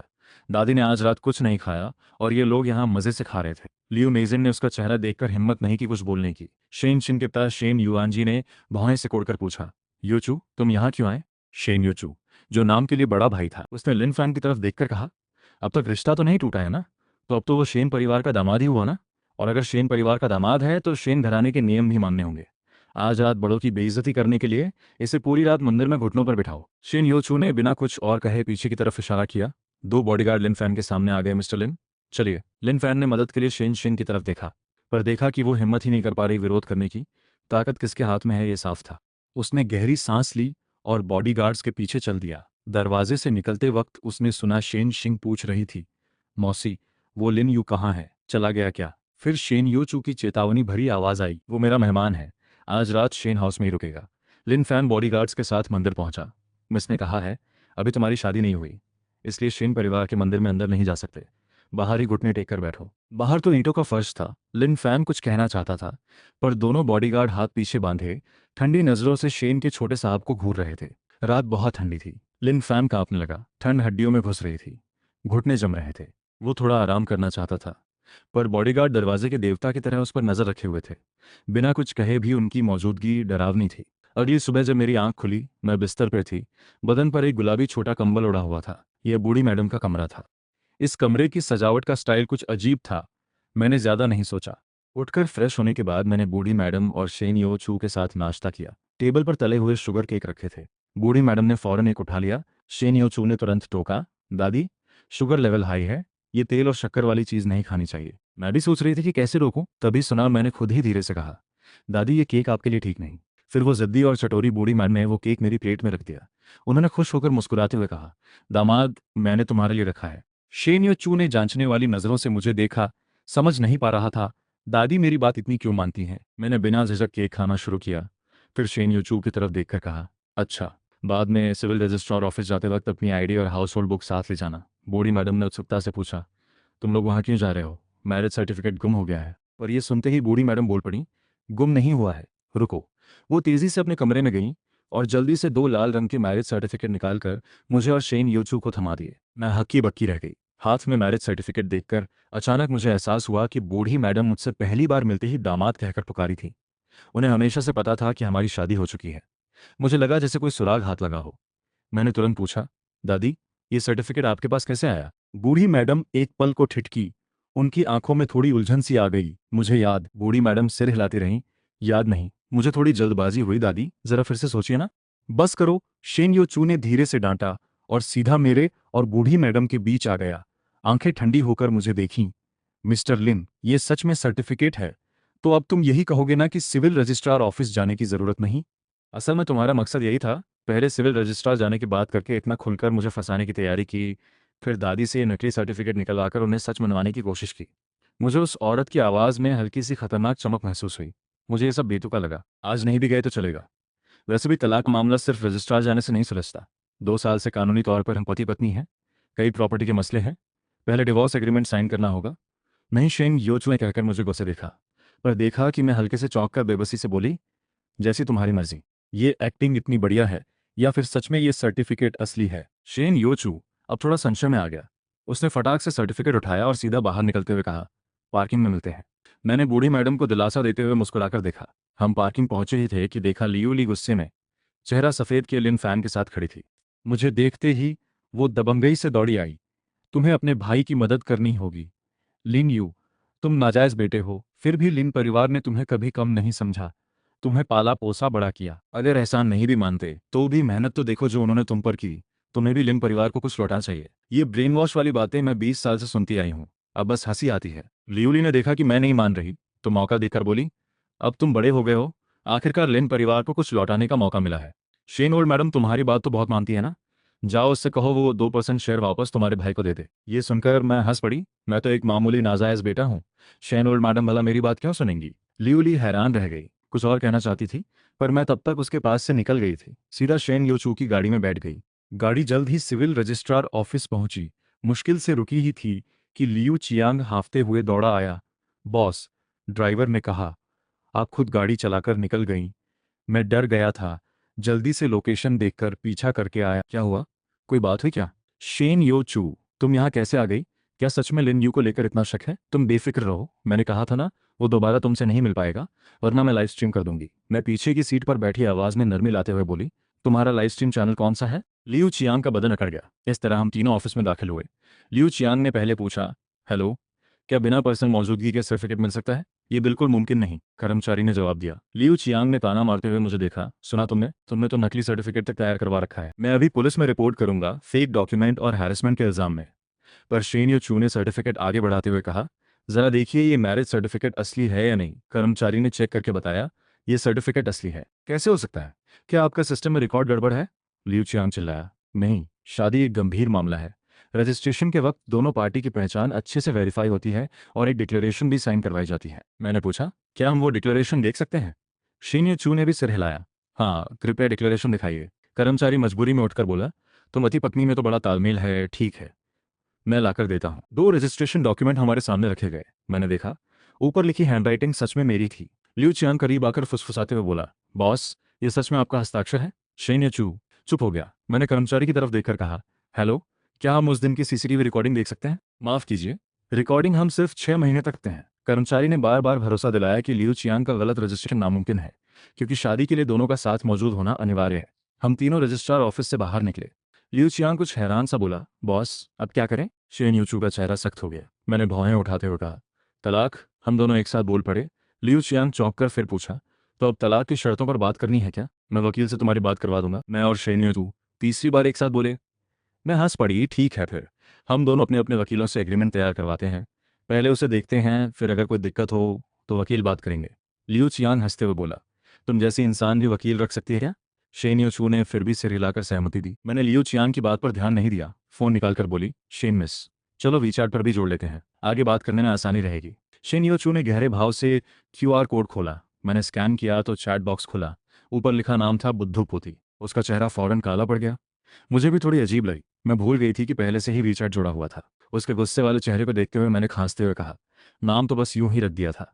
मैंने झट से नाम बदलकर बुद्धू दूसरी लड़की कर दिया। फिर मिलेंगे कहकर टैक्सी पकड़कर निकल गई। गाड़ी में मैंने जीयू को फोन लगाया, सबसे अच्छा डिवोर्स लॉयर ढूंढो, उसे 1 रुपया भी मेरे हाथ से नहीं जाने देना। बॉस, आखिर शादी का माजरा क्या है? क्या तुम दोनों ही याददाश्त भूल गए थे? मैंने आ भरी एक बात तो की है, मन ही मन शाप दिया। अल्जाइमर की क्लिनिकल दवा की रफ्तार बढ़ानी होगी, वरना देर हो जाएगी। घर पहुंची तो बूढ़ी मैडम सूटकेस लिए दरवाजे पर खड़ी मिली। दामाद, तुम आ गए? मैंने बहुत सारे कपड़े पैक कर लिए हैं। मैं एक पल को ठिठकी, फिर हंसी रोक नहीं पाई। उसी दिन हाई चेन के सबसे मशहूर लॉ फर्म को 2 अनाम लोगों से अलग अलग काम मिले। दोनों ही चाहते थे कि सामने वाला 1 रुपया भी न ले जाए। जूनियर वकील ने कहा, ऐसी बेरहम शादी पहले कभी नहीं देखी। सीनियर वकील हंसते हुए बोला, एक ही केस से दोनों तरफ से फीस मिलेगी, ये तो फायदे का सौदा है। इसके बाद शेन यूचू को ऑफिस में मेरी तरफ से डिवोर्स एग्रीमेंट मिला। उसने अभी खोला ही था कि लियू चियांग दरवाजा खोलकर अंदर आया। बॉस, जांच का नतीजा आ गया है। लिंग यू को कुछ दिन पहले शादी रजिस्टर करवाते वक्त ही पता चला था कि आप दोनों पहले से शादीशुदा हैं। वो लिंग परिवार छोड़ने के बाद कई सालों तक बहुत सी जानकारी ट्रेस ही नहीं हो रही। बेहद अजीब है। शेन यू चू सोच में पड़ गया। तो तुम्हें लगता है इसमें उसका हाथ है? मकसद अब तक साफ नहीं था। वैसे रिसर्चर भी अचानक गायब हो गई है, अब तक संपर्क नहीं हो पाया। शेन योचू कुछ नहीं बोला। उसे नहीं पता था कि वो अल्जाइमर वाली क्लिनिकल दवा दरअसल मैं ही बना रही थी। शाम को शेन योचू ने मुझे नीचे बुलाया, एग्रीमेंट थमाते हुए बोला, कोई एतराज नहीं तो साइन कर दो। उसे लगा था मैं मना करूंगी, पर मैंने बिना किसी हिचक के साइन कर दिए। कल ही तलाक? इतनी जल्दी क्यों? मैं रही हूँ, अंदर ही अंदर कंपनी का आईपीओ भी आना है, उसका इंतजार है। कल सुबह सिविल रजिस्ट्रार ऑफिस में मिलते हैं। इतना कहते कहते शेन ओल्ड मैडम नीचे आ गई। उनका चेहरा सफेद पड़ गया था, आवाज कांप रही थी। तुम लोग तलाक ले रहे हो? इतना कहते कहते उनकी आंखें बंद हो गईं और वो जमीन पर गिर पड़ी। हॉस्पिटल के वार्ड के बाहर डॉक्टर ने सख्ती से समझाया, ओल्ड मैडम को अब कोई भी झटका नहीं रहा है, बिल्कुल भी गुस्सा नहीं दिलाना। शेन योचू बेंच पर बैठा था, हाथ बेकाबू होकर कांप रहे थे। जब ओल्ड मैडम होश में आई तो उसने मुझे देखा, आवाज भर्राई हुई, दामाद, मैंने सपने में देखा तुम और बदमाश लड़की तलाक ले रहे हो, ये सच तो नहीं ना? मैं कुछ नहीं बोली। पास खड़े शेन योचू ने ही कहा, नहीं सच नहीं है। तो तलाक मतलब? मुझे हाउस होल्ड बुक और मैरिज सर्टिफिकेट दे दो। शेन योचू ने तुरंत मान लिया। बूढ़ी मैडम ने फिर मेरी तरफ देखा। दामाद, बदमाश लड़की ने जो कहा वो सच है ना? डॉक्टर की हिदायत याद आते ही मैं कुछ देर चुप रही, फिर बोली, हाँ सच है। रात को मैं सोफे पर बैठी अंग्रेजी की रिसर्च फाइल देख रही थी, तभी वीचैट पर बुद्धू दूसरी लड़की का मैसेज आया, दादी की हालत ठीक होने तक तलाक रुका रहेगा। मैंने जवाब दिया, ठीक है, वैसे भी एग्रीमेंट तो पहले से तय है, हम दोनों का एक दूसरे से कोई वास्ता नहीं। शेन चू ने फिर मैसेज किया, और कुछ चाहिए तुम्हें? दादी ठीक हो, बस जल्दी तलाक हो जाए। बूढ़ी मैडम ने पहले मुझे देखा, फिर उसे।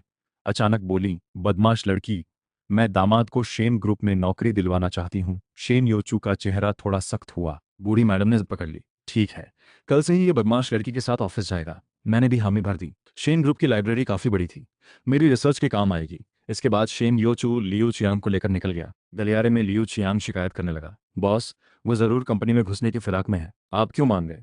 उसे आंखों के सामने रखो, तभी उसकी असलियत खुलेगी। शेन योचू ठंडे लहजे में चुप हो गया। वार्ड में बूढ़ी मैडम ने मुझे इशारे से बुलाया, दामाद, एक राज की बात बता, अगर बदमाश लड़की तुम्हें परेशान करे तो जवाब दे देना। वो ऊपर से कड़क और मुश्किल दिखता है, असल में बिल्लियों से डरता है। मेरा चेहरा एक पल को बदल गया। याद आया बचपन में जाने एक लड़की भी बिल्लियों से डरती थी। दामाद, तुम्हें बिल्ली पसंद है या कुत्ता? मुझे बिल्ली पसंद थी, पर वो लड़की पसंद नहीं करती थी, तो मैंने भी पसंद करना छोड़ दिया। जल्दी समझ आ गया कि बूढ़ी मैडम ने यह सवाल क्यों पूछा था। अगले दिन शेन ग्रुप के टॉप फ्लोर पर एक प्यारा सा शिबा इनू पिल्ला अपनी पूंछ हिलाता मेरे चारों तरफ घूम रहा था। लियू चियांग हैरान था। ओल्ड मैडम ने मिस्टर लिन को जो काम सौंपा वो इस छोटे पिल्ले की देखभाल है। शेन यू चू को भी समझ नहीं आ रहा था। मेरा काम निकला कुत्ता घुमाना, ये बात भी बड़ी अजीब थी। उसने आदेश दिया, इन्हें new energy research department group 1 में ले जाओ। ये पहले से ही तय था। New energy research department company के भविष्य से जुड़ा था। मुझे वहां रखकर देखना चाहता था कि कहीं मैं कोई गलती तो नहीं करती। मुझे कोई फर्क नहीं पड़ा। मैंने पिल को गोद में उठाया और लियू चियांग के पीछे चल पड़ी। इसका कोई नाम है? ओल्ड मैडम ने कहा है, आप ही रख लीजिए। मैंने सख्त चेहरे वाले शेन यो चू को देखा, तो फिर इसे छोटी बिल्ली बुलाएंगे। न्यू एनर्जी रिसर्च डिपार्टमेंट 38वीं मंजिल पर था। लिफ्ट में लियू चियांग बोला, मिस्टर लिन, हमारे रिसर्च डिपार्टमेंट में ज्यादातर लोग पीएचडी हैं, कम से कम किसी टॉप यूनिवर्सिटी के मास्टर्स तो जरूर हैं। आप ही सिर्फ बैचलर डिग्री वाले हैं। यहाँ सीनियर्स से अच्छे से सीखिए, आगे बहुत फायदा होगा। ये बॉस का खास, आपको शुक्रगुजार होने की जरूरत नहीं, ये तो बॉस का इनाम है, क्योंकि आपने ओल्ड मैडम को खुश रखा है। मेरे होंठों पर हल्की मुस्कान आ गई। सच में इतना सब करने की जरूरत नहीं थी। अच्छा, आपका और बॉस का जो रिश्ता है, बॉस नहीं चाहता वो सबको पता चले, कहीं भविष्य में तलाक के बाद कोई बवाल ना हो। मैंने उसे देखकर कहा, अच्छा हुआ, मुझे भी यही चिंता थी। लियू चियांग चौंक गया। ये आदमी तो खुद बॉस से कतरा रहा है। पहला दिन काफी आराम से गुजरा, किसी ने कोई काम नहीं सौंपा, मैं भी खुश थी। ऑफिस में पिल्ले के साथ खिलती रही। जब वो सो गया, मैं उठकर दरवाजा बंद करके सीधा 60वीं मंजिल की लाइब्रेरी की तरफ बढ़ी, सिर्फ अल्जाइमर की स्पेशल दवा बनाकर ही। बूढ़ी मैडम की हालत सुधरने पर जब उन्हें पुरानी बातें याद आएंगी, तभी मुझे समझ आएगा कि ये अजीब शादी आखिर हुई कैसे। यहाँ की किताबों में हर फील्ड का बेहतरीन ज्ञान था, कुछ तो ऐसे रिसर्च डेटा थे जो बाहर मिलना मुश्किल था। मुझे हल्का सा उत्साह महसूस हुआ। टॉप फ्लोर पर शेन योचू को शेन ओल्ड मैडम का मैसेज आया। दादी का वीचैट नाम बदलकर अब जिन्हें झटका नहीं देना हो गया था। बदमाश लड़की, दोपहर को दामाद के साथ खाना खाना और साथ की एक तस्वीर भेजना मत भूलना। शेन यो चू ने बेबसी से आ भरी। बेल बजाकर लियू चियांग को बुलाया। वो लंच तैयार करवाओ। उसने मुझे मैसेज भेजा, पर मैंने जवाब देने में देर लगाई। 60वीं मंजिल पर मैं किताबों की कतारों के पीछे ढूंढ रही थी। अचानक सामने शेन शिन को घूरते हुए पाया। किताब ढूंढने में इतनी डूब गई थी कि पीछे हटते वक्त किसी से टकरा गई। सॉरी। पलटकर देखा तो शेन शिन उलझे हुए भाव से मुझे घूर रही थी। लिंग यू, इतनी मेहनत से दादी का दिल जीत रही हो, कहीं मौसी के करीब आने के लिए तो नहीं? मेरा चेहरा तुरंत ठंडा पड़ गया। तुमसे मतलब नहीं? मौसी ने इतने सालों में कभी मुझे नीचा नहीं दिखाया। अपनी इस शक्ल के भरोसे फंसाने की कोशिश मत करो। वो इतना उदार नहीं है। अभी जो काम दिया है वो भी बस टालने के लिए। मैं हंस पड़ी। तो तुम्हारा मतलब है उस वक्त तुमने मुझे इतने सालों तक इसलिए पीछा किया क्योंकि वो ज्यादा उदार था? शेन शिन की आंखें लाल हो गईं। मुझे पता है तुम मुझसे नफरत करती हो कि मैंने लिन फैन से शादी की, पर मेरे पास कोई चारा नहीं था। बड़े घरानों की शादी में बहुत कुछ सोचना पड़ता है। मेरी माँ भी अब आम लोगों से रिश्ता मानने को तैयार है, पर तुम्हारी पहचान को देखते हुए मैं किसी नाजायज बेटे से शादी कभी नहीं कर सकती थी, वरना शेन परिवार में मेरा कोई वजूद नहीं रहता और पूरे हाई चेंग में मजाक बन जाती। मैंने नजरें फेर लीं। शादी ना करने के लिए शुक्रिया। मैं जाने ही वाली थी कि शेन शिन ने रास्ता रोक लिया। मैं तुम्हें अपने ग्रुप में काम दिलवा सकती हूँ। अच्छे लोगों से तुम्हें मिलवाऊंगी। मुझे पता है तुम बहुत होशियार हो, इतनी समझदार हो, जरूर जल्दी सीख जाओगी। मैंने उसकी बात बीच में काटी। शर्त क्या है? तलाक लेकर मेरे साथ आ जाओ। मुझसे बर्दाश्त नहीं होता कि कोई और औरत मेरे शेन शिन को बांटे। सोचकर ही पागल हो जाती हूँ। मैं ठंडे लहजे में बोली, तुम इस लायक नहीं। तुम अपनी उस घटिया बीवी से इतना प्यार क्यों करती हो? तुम्हें यकीन नहीं होगा, मैं उसे पैसे देकर या धमकाकर भी तुम्हें छोड़ने पर मजबूर कर सकती हूँ। वो मेरे सामने कहीं नहीं टिकता। मैंने ठंडी नजरों से शेन शिन को घूरा। मैं तुम्हारा अभिमान चकनाचूर नहीं करना चाहती थी, पर जब तुमने पूछा ही है तो बता देती हूँ। मेरी बीवी तुमसे ज्यादा खूबसूरत है, फिगर भी तुमसे बेहतर है। इतना कहकर मैं मुड़ने ही वाली थी कि कोने में खड़े शेन यो चू को देखा। मैं चुप हो गई। वो भी चुप रहा। पीछे खड़ी शेन शिन की आंखों में अंधेरा छा गया। उसने फोन उठाकर लिन फैम को कॉल लगाई। कल दोपहर तुम्हारी यू डॉक्टर के साथ डिनर की बात तय है ना? मुझे ले जाकर शेन योचू ने खाने का बहाना बनाकर मुझे टॉप फ्लोर ले गया। शेन योचू के ऑफिस में घुसते ही उसने बगल के डाइनिंग टेबल की तरफ इशारा किया। पहले खा लो। मेरे मन में हल्का डर था, शायद उसने मेरी कही बात नहीं सुनी होगी। यही सोच रही थी कि फोन से फोटो खींचने की आवाज आई। शेन योचू ने सहजता से फोटो खींचकर दादी को भेज दी, फिर मेरे पास आया। मुझे पता था फोटो का मकसद क्या था, इसलिए कुछ नहीं पूछा, बस टेबल को देखती रही, कुछ ना कुछ बोलने के लिए। शेन मिस का लंच तो बड़ा शानदार है। वो औरत मेरे सामने बैठ गई, इत्मीनान से चॉपस्टिक उठाई। आखिर अच्छा खाना खाओगी तभी तो अच्छी फिगर बनी रहेगी। मैं एक पल को ठिठक गई। मेरा चेहरा शर्म से लाल हो गया। उसकी गोरी त्वचा से नजरें हटाते हुए असहज होकर मैंने एक डिब्बे में खाना पैक कर लिया। Shane miss. अचानक याद आया, छोटी बिल्ली को खाना देना है। मैं चलती हूँ। लंच के लिए शुक्रिया। मन ही मन खुश होकर लंच बॉक्स लेकर निकल गई। ऑफिस के बाद शेन योचू ने दादी को फोन किया। अब कहाँ है? हॉस्पिटल में हूँ। आज दोपहर अचानक फिर सीने दर्द हुआ। सोच रही हूँ कुछ दिन और रुक जाऊँ। बदमाश लड़की, आज रात तुम भी रुकोगी ना मेरे साथ? ना आओ तो भी ठीक है, मैं अकेली बेचारी ही अस्पताल में पड़ी रहूंगी। मैं आती हूँ अभी। हाँ, ये सही बात है। अच्छा सुनो, मैंने दामाद को भी बोल दिया है, वो भी आएगा साथ में मेरे पास रहे। तुम दामाद के साथ आओगी? शेन यो चू थोड़ा सख्त हो गया। दादी की चालाकी समझ गया। उसने मुझे मैसेज किया, ऑफिस के बाद तुम्हें लेने आऊंगा हॉस्पिटल। मैंने फौरन जवाब दिया, जरूरत नहीं, मैं टैक्सी से जा रही हूँ। हालांकि वो दूरी बनाए रखना चाहता था, पर मुझे इतना बचते देख शेन यो चू के मन में अजीब सी नाराजगी और बढ़ गई। मैं पिल्ले को गोद में लिए हॉस्पिटल के वार्ड में दाखिल हुई। कुछ दूर पर लिन फैन की पत्नी अभी अभी चेकअप करवा कर निकली थी। लिन फैन उनका हाथ थामे था। वो लिंग यू है ना? यहाँ क्यों है? बीमार है क्या? लिन फैन की माँ को देर हो गई। लिन फैन मन ही मन गुस्से में था। शेन ओल्ड मैडम किसी को मिलने नहीं देती, फिर भी लिंग यू को साथ रखती हैं। उसकी आंखों में शक तैर गया। शायद ओल्ड मैडम से मिलने आई होगी। लिंग यू तो बड़ी आज्ञाकारी निकली। नर्स नान माने व्यंग्य से कहा, कैसी आज्ञाकारी? कभी आपसे मिलने तो नहीं आई? मैडम आप उसकी तरफदारी क्यों कर रही हैं? ये लड़का आसान फरामोश है, शायद आपको भूल भी गया होगा।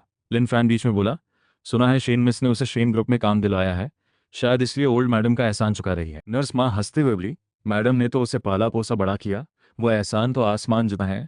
उसका जवाब क्या दिया कभी? बस करो। मैडम ने रोका। लिन फैन जानबूझकर अफसोस जताते हुए बोला, माँ की नीयत अच्छी है, पर कुछ लोग एक बूंद के एहसान को भी जिंदगी भर याद रखते हैं, जैसे यू डॉक्टर। माँ ने तो उन्हें थोड़ा ही पैसा दिया था, पर इतने सालों में उन्होंने हमारे परिवार की कितनी मदद की। 3 साल पहले कंपनी बंद होने के कगार पर थी। ये डॉक्टर ने सीधे एक टेक्नोलॉजी पेटेंट देकर बचा लिया। नर्स ने सिर हिलाया। इस हिसाब से तो ये डॉक्टर लिंग से कहीं बेहतर निकले। मुझे भी जानना है वो डॉक्टर आखिर कैसे हैं माँ। कल मुझे भी साथ ले चलना।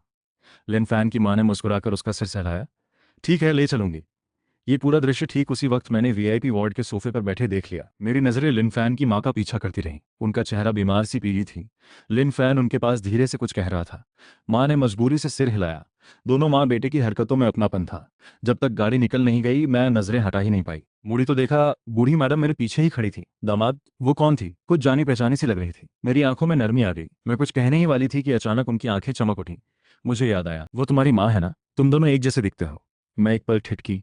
असल में मेरे और लिन फैन की माँ के चेहरे की बनावट बिल्कुल अलग थी। बस वो ठंडा बेपरवाह सा तेवर बिल्कुल मिलता जुलता था। शायद लिन परिवार छोड़ने के बाद मैं अनजाने में उनके अंदाज की नकल करती रही, इसलिए उनका कुछ रंग मुझ पर भी चढ़ गया। मैंने बूढ़ी मैडम की तरफ देखा। दादी, वो मेरी माँ नहीं है। बूढ़ी मैडम जिद पर अड़ गई। दामाद, अपनी माँ को कैसे नहीं पहचान सकते? मुझे हंसी भी आई और बेबसी भी। शुक्र है कि उसी वक्त शेन योचू डिनर लेकर दरवाजे पर गया। शेन योचू जो डिनर लाया था वो बहुत भरपूर था। साथ में 3 लोगों के लिए फल भी लाया था। बूढ़ी मैडम ने देखते ही भौहें सिकोड़ ली। दामाद आम नहीं खा सकता ना? उसे आम से एलर्जी है। मेरा दिल धड़क उठा। मैं हैरानी से उन्हें देखने लगी। दादी, आपको कैसे पता? पहले सच में एलर्जी थी, पर 2 साल पहले ही ठीक हो गई थी। ये बात मैंने उन्हें कभी नहीं बताई थी। बूढ़ी मैडम मुस्कुराई। तुमने तो बताया था। कहा था आम खाते ही चेहरे पर लाल लाल दाने निकल आते हैं। मेरा चेहरा गंभीर हो गया। ये कब की बात है? बूढ़ी मैडम फिर उलझन में पड़ गई। लगता है शादी से पहले की बात है, तुमने ही बताया था। मेरा मन हिल गया। मुझे यकीन था शादी से पहले मैं उन्हें जानती तक नहीं थी, और मुझे याददाश्त भी नहीं गई थी। मैंने फौरन पूछा, और कुछ याद आया? जैसे मैं और शिन मिस ने सर्टिफिकेट कैसे बनवाया? बूढ़ी मैडम ने सहला कर कहा, याद नहीं आ रहा। मुझे महसूस हुआ शेन योचू, शेन परिवार की नज़रें मुझ पर। उसका चेहरा सख्त पड़ गया था। मुझे पता था वो फिर सोच रहा होगा कि मेरी कोई बुरी नीयत है। सच में अब सफाई देना भी मुश्किल था। मैंने पिल्ले को गोद में उठाया। दादी, आप लोग खाना खाइए, मैं कुत्ते को घुमाने जा रही हूँ। मैं गलियारे के आखिरी छोर पर खड़े होकर चुपचाप वार्ड की तरफ देखती रही। कुछ देर बाद शेन योचू भी पीछे आ गया। मिस्टर लिन, कुछ कहना है क्या? मुझे लगा तुम कुछ सफाई देना चाहोगी। तो मिस्टर लिन को क्या सफाई देनी है? मैंने सीधा जवाब दिया। दादी ने जो शादी से पहले की बात कही, सच में मुझे नहीं पता वो क्या है। ये निजी बात बूढ़ी मैडम खुद से गढ़ नहीं सकती थी। मुझे लगा था वो शक करेगा, पर उसने बस शांति से याद करते हुए कहा। मैं चौंक गई। शेन मिस, भरोसा करो मुझ पर। शेन योचू एक कदम पास आया। आवाज में ठंडक थी। मिस्टर लिन, मुझे परवाह नहीं तुम्हारा मकसद क्या है। अगर दादी हमेशा खुश रहीं तो मैं तुम्हें पूरी सुरक्षा देने का वादा करता हूँ। मुझे समझ आया, उसे सच्चाई की परवाह नहीं, बस दादी की खुशी मायने रखती है। इसके लिए वो मेरी हर चालाकी नज़रअंदाज कर सकता है। फिर रौबदार लहजे में जोड़ा, अगर दादी को कोई तकलीफ हुई तो मैं तुम्हें हाई चेंग में टिकने दूंगा। मैं ठंडी हंसी हंसी। शेन मिस ने तो ये पहले ही कर दिया है ना? शेन योचू कुछ कहने ही वाला था कि वेन प्रोफेसर की आवाज़ अचानक गूंजी। लिंग यू। वेन प्रोफेसर आगे आए। आवाज़ भारी थी। मैं तुम्हें फ़ोन करने ही वाला था।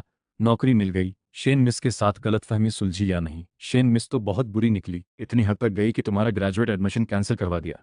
ऊपर से ये भी कह दिया तुम हाई चेंग से गायब हो जाओ। बगल में खड़ा शेन योचू उलझन से देख रहा था। मैं मज़े से उसकी तरफ मुस्कुरा कर देखा। प्रोफेसर, बेफिक्र रहिए, सब सुलझ गया है। वो बस गलतफहमी थी। शेन मिस तो बड़ी अच्छी निकली। मुझे नौकरी भी दिलवाई और सुरक्षा का भी वादा किया। शेन योचू का चेहरा गंभीर हो गया। वेन प्रोफेसर ने राहत की सांस ली, फिर शेन योचू की तरफ देखकर बेसाख्ता पूछा, ये वही है ना तुम्हारी वो बदमाश पत्नी? शेन योचू का चेहरा पूरी तरह काला पड़ गया। मेरी हंसी और तेज हो गई। जी यही है, वेन प्रोफेसर ने नसीहत भरे लहजे में शेन योचू से कहा। लड़की दिखने में भी अच्छी है, अब अच्छी सी नौकरी ढूंढने की कोशिश करो। इसी वक्त लिन परिवार के रेस्टोरेंट में लिन झेन नान चिंतित होकर भूख ना लगने वाली अपनी पत्नी शीया से पूछ रहे थे, क्या हुआ, तबीयत ठीक नहीं है क्या? लिन फैन बीच में बोल पड़ा, पापा, असल में आज हम हॉस्पिटल में लिंग यू से टकराए थे। माँ शायद उसकी वजह से थोड़ी परेशान है। उसकी क्या परेशानी? लिन फैन ने आ भरी। उसे जरूर मुझसे नफरत होगी। मुझे डर है वो शेन ओल्ड मैडम के सामने कुछ ऐसा वैसा न कह दे कि शेन मिस मुझसे नाराज हो जाए। लिन जेन नान ने ठंडी हंसी हंसी। ये तो उसने शेन मिस को नाराज किया है, तुम्हें क्या फर्क पड़ता है? इतने में लिन जेन नान का फोन बजा। शेन यू चू के खास सहायक लियू चियांग का फोन था। मिस्टर लियू, आपको कैसे फुर्सत मिल गई फोन करने की? शेन मिस ने कुछ कहा है क्या? फोन के उस पार आवाज बेहद ठंडी थी। बॉस ने पूछा है। मिस्टर लिन फैन ने कब कहा था कि वो लिंग यू को हाई चेंज से गायब करवा देंगे? बॉस को तो खुद नहीं पता। लिन झेन नान का चेहरा जम गया। अविश्वास से लिन फैन की तरफ देखने लगा। लियू चियांग ने आखिर में बस इतना कहा, लिन परिवार को सच में अपने बेटे को अच्छे से सिखाने की जरूरत है। इतना कहकर सीधा फोन काट दिया। बगल में खड़ा लिन फैन सिर झुकाए चुप हो गया। मैंने उस वक्त देखा था लिंग यू शेन मिस को परेशान कर रही थी। मुझे डर था कहीं इससे मेरी और शेन मिस की शादी पर असर न पड़े। पापा, मेरा इरादा बुरा नहीं था। लिन फैन का चेहरा सफ़ेद पड़ गया सफाई देते हुए। लिंग यू भी तो आखिर तुम्हारी बेटी है। मुझे लगा शायद तुम मुझे डांटने हिचकिचाओगे। बेवकूफ़ी मत करो। लिन जेन नान ने बात बदली। मैंने कितनी बार कहा है, मेरे दिल में सिर्फ एक ही बेटा है और वो तुम हो।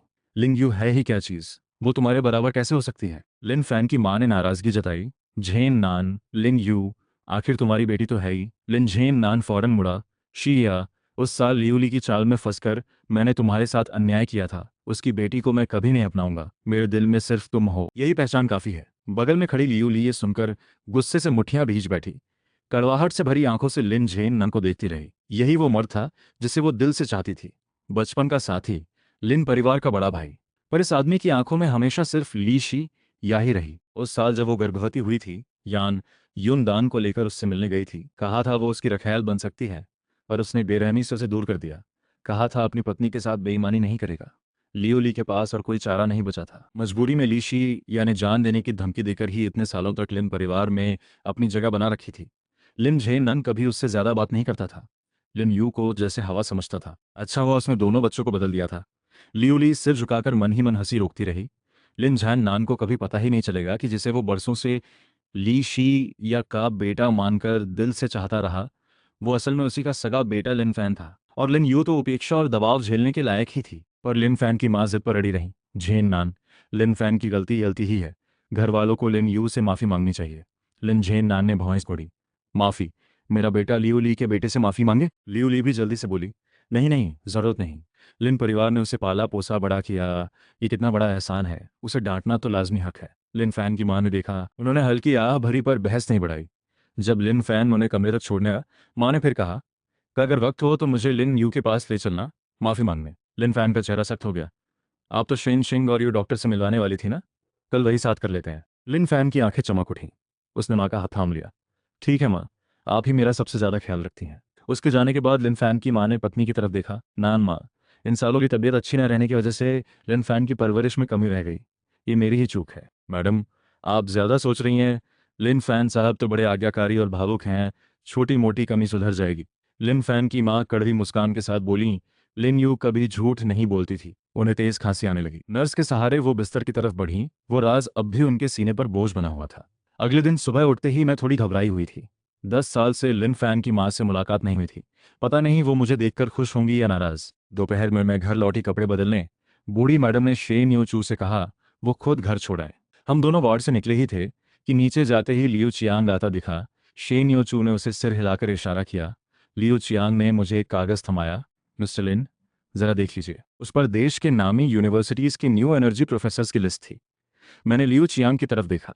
ये सब वैन प्रोफेसर से भी ज़्यादा नामी प्रोफेसर हैं। आप इनमें से किसी एक के साथ अपनी पढ़ाई जारी रख सकते हैं। ये बॉस की तरफ से आपकी रद्द हुई एडमिशन की भरपाई है। मिस्टर लिन, हमारे बॉस से मिलना आपके लिए तो किस्मत वाली बात ही है। मेरे होठों पर हल्की मुस्कान आ गई। ज़रूरत नहीं। तो क्या आप यू डॉक्टर के अंडर पढ़ना चाहते हैं? लियू चियांग ने मजाक उड़ाते हुए कहा। ये थोड़ा मुश्किल है। यू डॉक्टर आजकल बहुत डिमांड में है। ऐसे जीनियस प्रोफेसर सिर्फ जीनियस स्टूडेंट्स को ही लेते हैं। शायद आप उनकी नज़र में फिट में बैठे। ज़्यादा ऊंची उड़ान मत भरिए। बाद में मास्टर्स पूरी करके पीएचडी के लिए ट्राई कर लीजिएगा। मैंने उसे ऐसे देखा जैसे कोई बेवकूफ़ देख रहे हूँ।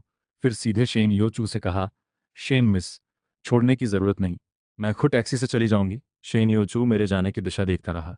फिर अचानक लियू चियांग से बोला, उसके लिए यू डॉक्टर से संपर्क करवाओ। क्या? लियू चियांग सन्न रह गया। प्राइवेट डाइनिंग रेस्टोरेंट के बाहर लिन फैन की माँ, लिन फैन और शेन शिंग पहले से पहुंच गए थे। शेन शिंग ने प्राइवेट रूम का दरवाज़ा खोला। सामने एक आदमी की सीधी पीठ नजर आई जो चाय डाल रहा था। You doctor? हेलो, मैं शेन ग्रुप से शेन सिंह हूँ। आपसे मिलकर खुशी हुई। मैं पलटी। चेहरे पर शरारती मुस्कान आ गई। लिन यू, तुम यहाँ कैसे? ये सवाल तो मुझे तुमसे पूछना चाहिए। मेरी आवाज़ में सुस्ती थी। शेन सिंह का चेहरा ठंडा पड़ गया। बेफिक्र रहो, इस बार मैं तुम्हें ढूंढने नहीं आई। यू डॉक्टर कहाँ है? मैं चुप रही। तभी लिन फैन के साथ उसकी मां अंदर आई। मुझे देखकर लिन फैन की माँ की आंखें भर आईं। तुम लिन यू हो ना? मेरे दिल में हल्की हलचल हुई। माँ, आप कैसी हैं? मैं ठीक हूँ। लिन यू, तुम कैसी हो? तुम्हारे पापा ने बताया तुमने शादी कर ली है। माँ ने मेरा हाथ थाम लिया भावुक होकर। लिन फैन की आंखों में अंधेरी सी चमक आई। लिन यू को तो हमारे साथ खाने पर बुलाना चाहिए था, पर वो तो यहाँ काम कर रही है, शायद उसे सुविधा ना हो। चलो थोड़ी एक्स्ट्रा टिप दे देते हैं, इसी से उसकी ज़िंदगी थोड़ी आसान हो जाएगी। ज़बान संभाल कर बोलो, माँ ने डांटा। फिर फौरन मेरी तरफ देखा। लिन यू, आज हमने यू डॉक्टर से मिलने का वक्त तय किया है। तुम भी न्यू एनर्जी फील्ड में हो ना, मिल लो, आगे काम आएगा। लिन फैन को डर था कि कहीं मैं उसके मौके पर भारी ना पड़ जाऊं। उसने गर्म चाय का कप उठाया और मेरे पास आकर बोला, लिन यू, माँ ने कल मुझे तुमसे माफ़ी मांगने को कहा था। मैं चाय से ही तुम्हें सलाम करता हूँ। इतना कहते ही उसने जानबूझकर हाथ ढीला छोड़ दिया। चाय मुझ पर गिरने ही वाली थी कि मैं बगल हटी। चाय का कप उछलकर खुद लिन फैन पर ही गिरा। जलन से वो चीख पड़ी, लिन यू, मुझे पता है तुम मुझसे नफरत करती हो, पर तुम ऐसा कैसे कर सकती हो? वो रोनी सूरत बनाकर बोली। मैंने आंखें झुकाकर बेकसूर बनते हुए कहा, सॉरी, मुझे दिखा नहीं। शीन शीन गुस्से से बोली, लिन यू, यही तरीका है तुम्हारा वेटर बनकर काम करने का? कस्टमर को चोट पहुंचाई, अभी मैनेजर को बुलाओ, मैं तुम्हारी शिकायत करूंगी। लिन फैन की मां मेरी हिमायत करते हुए बोली, बस करो, सब एक ही परिवार के हैं। शीन शिन गुस्से में है, लिन यू, अभी तुम बाहर चली जाओ और झगड़ा ना बढ़े। माँ ने नरमी से मुझे देखा, लिन यू, फुर्सत मिले तो घर आना, अगली बार मौका मिलेगा तो यू डॉक्टर से मिलवाऊंगी। लिन फैन ने जल्दी से बात बदली, माँ, यू डॉक्टर अभी तक क्यों नहीं आए? मैंने रहस्यमयी मुस्कान के साथ कहा, आ चुके हैं। कमरे में मौजूद तीनों एक साथ मेरी तरफ देखने लगे। माँ कुछ पूछने ही वाली थी कि अचानक तेज खांसी आई और वो टेबल पर ही बेहोश हो गई। मैं फौरन उनकी मदद के लिए बढ़ी, पर लिन फैन ने मुझे जोर से धक्का दे दिया। हट जाओ, तुमने मेरी माँ को क्या किया? माँ, होश में आओ, एम्बुलेंस जल्दी पहुंच गई। मैं भी साथ जाना चाहती थी, पर शेन शिन ने मुझे रोक लिया। नाजायज बेटी, माँ से दूर रहो, अगर इन्हें कुछ हो गया तो मैं तुम्हें नहीं छोड़ूंगी। मैं टैक्सी पकड़कर पीछे पीछे हॉस्पिटल पहुंची। गलियारे में भीड़ लगी थी, कोई बेड खाली नहीं था। ऊपर शेन यो चू ने यह सब दिखा। लियू चियांग को आदेश दिया, मिस्टर लिन की मां के लिए एक वार्ड का इंतजाम करो। रिसेप्शन को कॉल आते ही फौरन एक वीआईपी वार्ड खाली बताया गया। लिन फैन खुश हो गया, शेन शिन दीदी, ये तो आपका ही कमाल है। शेन शिन ने चुपचाप वो श्रेय अपना ही मान लिया। सब वार्ड में गए। मैं भी पीछे जाना चाहती थी, पर लिन फैन ने दरवाजे पर ही रोक दिया। लिन यू, माँ को आराम चाहिए, उन्हें परेशान मत करो। धड़ाम से दरवाजा बंद हो गया। मैं सुनने खड़ी रही, दिल बेचैन था, पर अंदर जाने का हक नहीं था। बेंच पर बैठ गई। थोड़ी देर बाद तेज कदमों की आवाज आई। लिनझेन नान चिंतित चेहरे के साथ वार्ड में घुसा। माँ को ठीक देखकर लिनफैन को बाहर खींच लाया। भौहें सिकोड़ कर पूछा, ये क्या हुआ? अचानक बेहोश कैसे हो गई? लिनफैन ने मेरी तरफ देखा। लिन यू ने जिद करके यू डॉक्टर से मिलने की कोशिश की। शेन शिन दीदी से बहस हो गई। माँ को गुस्सा आ गया। लिनझेन नान का चेहरा गुस्से से तमतमा उठा। उसने बिना कुछ कहे हाथ उठाया, सीधा मुझे मारने को तैयार। मैं हटी नहीं। दिमाग में सिर्फ माँ का पीला चेहरा घूम रहा था। शायद जैसा लिन फैन ने कहा, मेरा आना ही उनकी बदकिस्मती की जड़ है। पर वो दर्द जो मैंने सोचा था, आया नहीं। आंखें खोली तो सामने एक ठंडा सा साया खड़ा था। शेन योचू मेरे आगे आकर खड़ा हो गया था, जैसे मेरे लिए पूरा आसमान रोक लिया हो। शेन मिस, ये मिस्टर लिन का पारिवारिक मामला है, मुझे दखल नहीं देना चाहिए, पर दादी अब इन्हें पसंद करती हैं। अगर मिस्टर लिन के चेहरे पर चोट देखेंगी तो दुखी होंगी। शेन यो चू की आवाज़ गहरी और भारी थी। लिन झेन नान फौरन झुक गया। मेरी ही चूक थी। अंदर से माँ की खांसी सुनाई दी। लिन झेन नान और लिन फैन तुरंत अंदर भागे। मैं दरवाजे पर ही रुक गई। अंदर से उनकी कमजोर आवाज़ सुनाई दी, मैं ठीक हूँ, फिक्र मत करो। बहुत दिनों से ठीक से सोई नहीं थी। बेहोश होते ही गहरी नींद आ गई। मेरा दिल थोड़ा हल्का हुआ। शेन यो, चू ने पूछा, अंदर नहीं जाओगी? अभी रहने दो, वरना फिर बहस होगी, माँ का आराम खराब होगा। मैंने धीरे से कहा। मुड़ी ही थी कि बूढ़ी मैडम नर्स के सहारे चलकर आती दिखी। सुना दामाद की माँ हॉस्पिटल में है, मैं देखने आई। मैं उनका हाथ थामा। दादी, लिनफैन की माँ मेरी माँ नहीं है। क्या मैंने गलत पहचाना?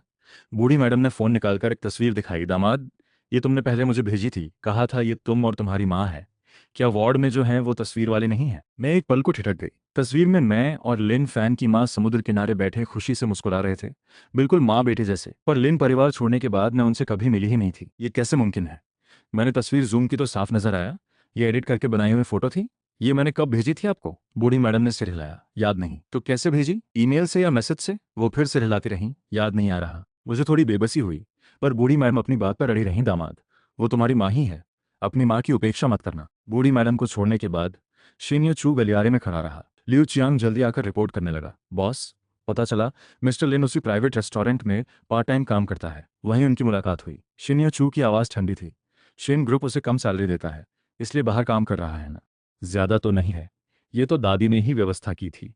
शायद सुपरवाइजर ने ज्यादा मुश्किल काम दे दिया हो, उसे नौकरी जाने का डर रहा होगा। शेन यू चू को यह बात इतनी आसान नहीं लगी। लिन फैन उस रेस्टोरेंट में क्या कर रही है? उन्होंने यू डॉक्टर से मिलने का वक्त रखा था। शिन शिन भी इसी वजह से वहां गई थी, पर यू डॉक्टर आखिर तक नहीं आए। शेन यू चू की आंखों की गहराई में एक हल्की सी चमक आई। मन में एक अजीब सा ख्याल कौन था। वार्ड में आराम के बाद माँ की तबीयत काफी बेहतर हो गई। लिन फैन ने शेन शिंग को घर जाने को कहा। उसका चेहरा सूखा सा हो गया। असल में शेन शिंग सिर्फ यू डॉक्टर का इंतजार करने के लिए रुकी थी। माँ को समझ आया। माँ ने फोन मांगा, आज मीटिंग छूट गई, यू डॉक्टर को बता देना चाहिए। शेन शिन के लिए दोबारा मिलने का वक्त तय होने तक लिन फैन उसे छोड़ने बाहर गया। गलियारे में लिन फैन ने कहा, शेन शिन दीदी बेफिक्र रहो, ये डॉक्टर के मामले में कोई दिक्कत नहीं आएगी। अभी शेन ग्रुप के रिसर्च डिपार्टमेंट में कई लोग मुझ पर शक करते हैं। अगर यू डॉक्टर को जोड़ पाया तो मेरी जगह पक्की हो जाएगी, इसलिए यू डॉक्टर मेरे लिए बहुत ज़रूरी है, उन्हें मनाना ही होगा। दोनों लिफ्ट में गए। मैं कोने से निकलकर दरवाज़ा खोलकर वार्ड में दाखिल हुई। लिन झेन नाम का चेहरा फौरन काला पड़ गया। तुम यहाँ फिर क्यों आई? तुमने कहा था वो छोटा सा गुंडा है। मुझे यकीन नहीं हुआ था। लिन यू बचपन से ही पारखी नजर रखती थी, जिसे वो पसंद करे जरूर उसमें कोई खासियत होगी। किसी दिन उससे मुझसे मिलवाना। मेरी आंखें भर आईं। ठीक है। उन्हें फिर तेज खांसी आने लगी। मैंने एक प्लास्टिक की बोतल निकाली। ये मैंने किसी से मंगवाई हुई खांसी की दवा है। रात को नींद ना आए तो एक गोली ले लीजिएगा। माँ ने सिर हिलाया। सोचते हुए मैं वार्ड से बाहर निकलने लगी। तभी सुना लिन झेन नान अंदर तंज कस रहा था। किसी छोटे से क्लिनिक की दवा से ही फुसला लिया है तुम्हें? उसने वो दवा की बोतल कूड़ेदान में फेंकी। आधी रात को माँ फिर से बेचैन होकर जागी, इतनी परेशान कि खुदकुशी का ख्याल तक आने लगा। अनजाने में ही कूड़ेदान से वो बोतल उठाकर एक गोली निगल ली। गले की जलन पर तुरंत ठंडक सी छा गई। धीरे धीरे नींद आ गई। अगली सुबह 10 बजे लिन झेन नान ने माँ को जगाया। वो पूरी रात गहरी नींद सो चुकी थी। तुम जानती हो, कल डॉक्टर की दी हुई नींद की दवा सच में असर कर गई। पूरे 10 घंटे सो ली। नर्स खुशी से आंखें भिगोते हुए बोली, कैसी नींद की दवा? माँ चौंक गई। नर्स ने लिन फैन की तरफ देखा। ये तो शेन शिन मिस ने खासतौर पर मंगवाई थी। स्ट्रॉन्ग नींद की दवा आपके खाने में मिलाई गई थी। माँ को गले में काफी राहत महसूस हुई। नजर तकिए के पास रखी बिना लेबल वाली बोतल पर पड़ी। लिन झेन नान ने बहू की तारीफ करते हुए कहा, यह बहू सच में अच्छी निकली। सुना है हाल ही में हॉस्पिटल में बेड फुल थे। शेन शिन ने ही कई रिश्ते इस्तेमाल करके ये वार्ड दिलवाया।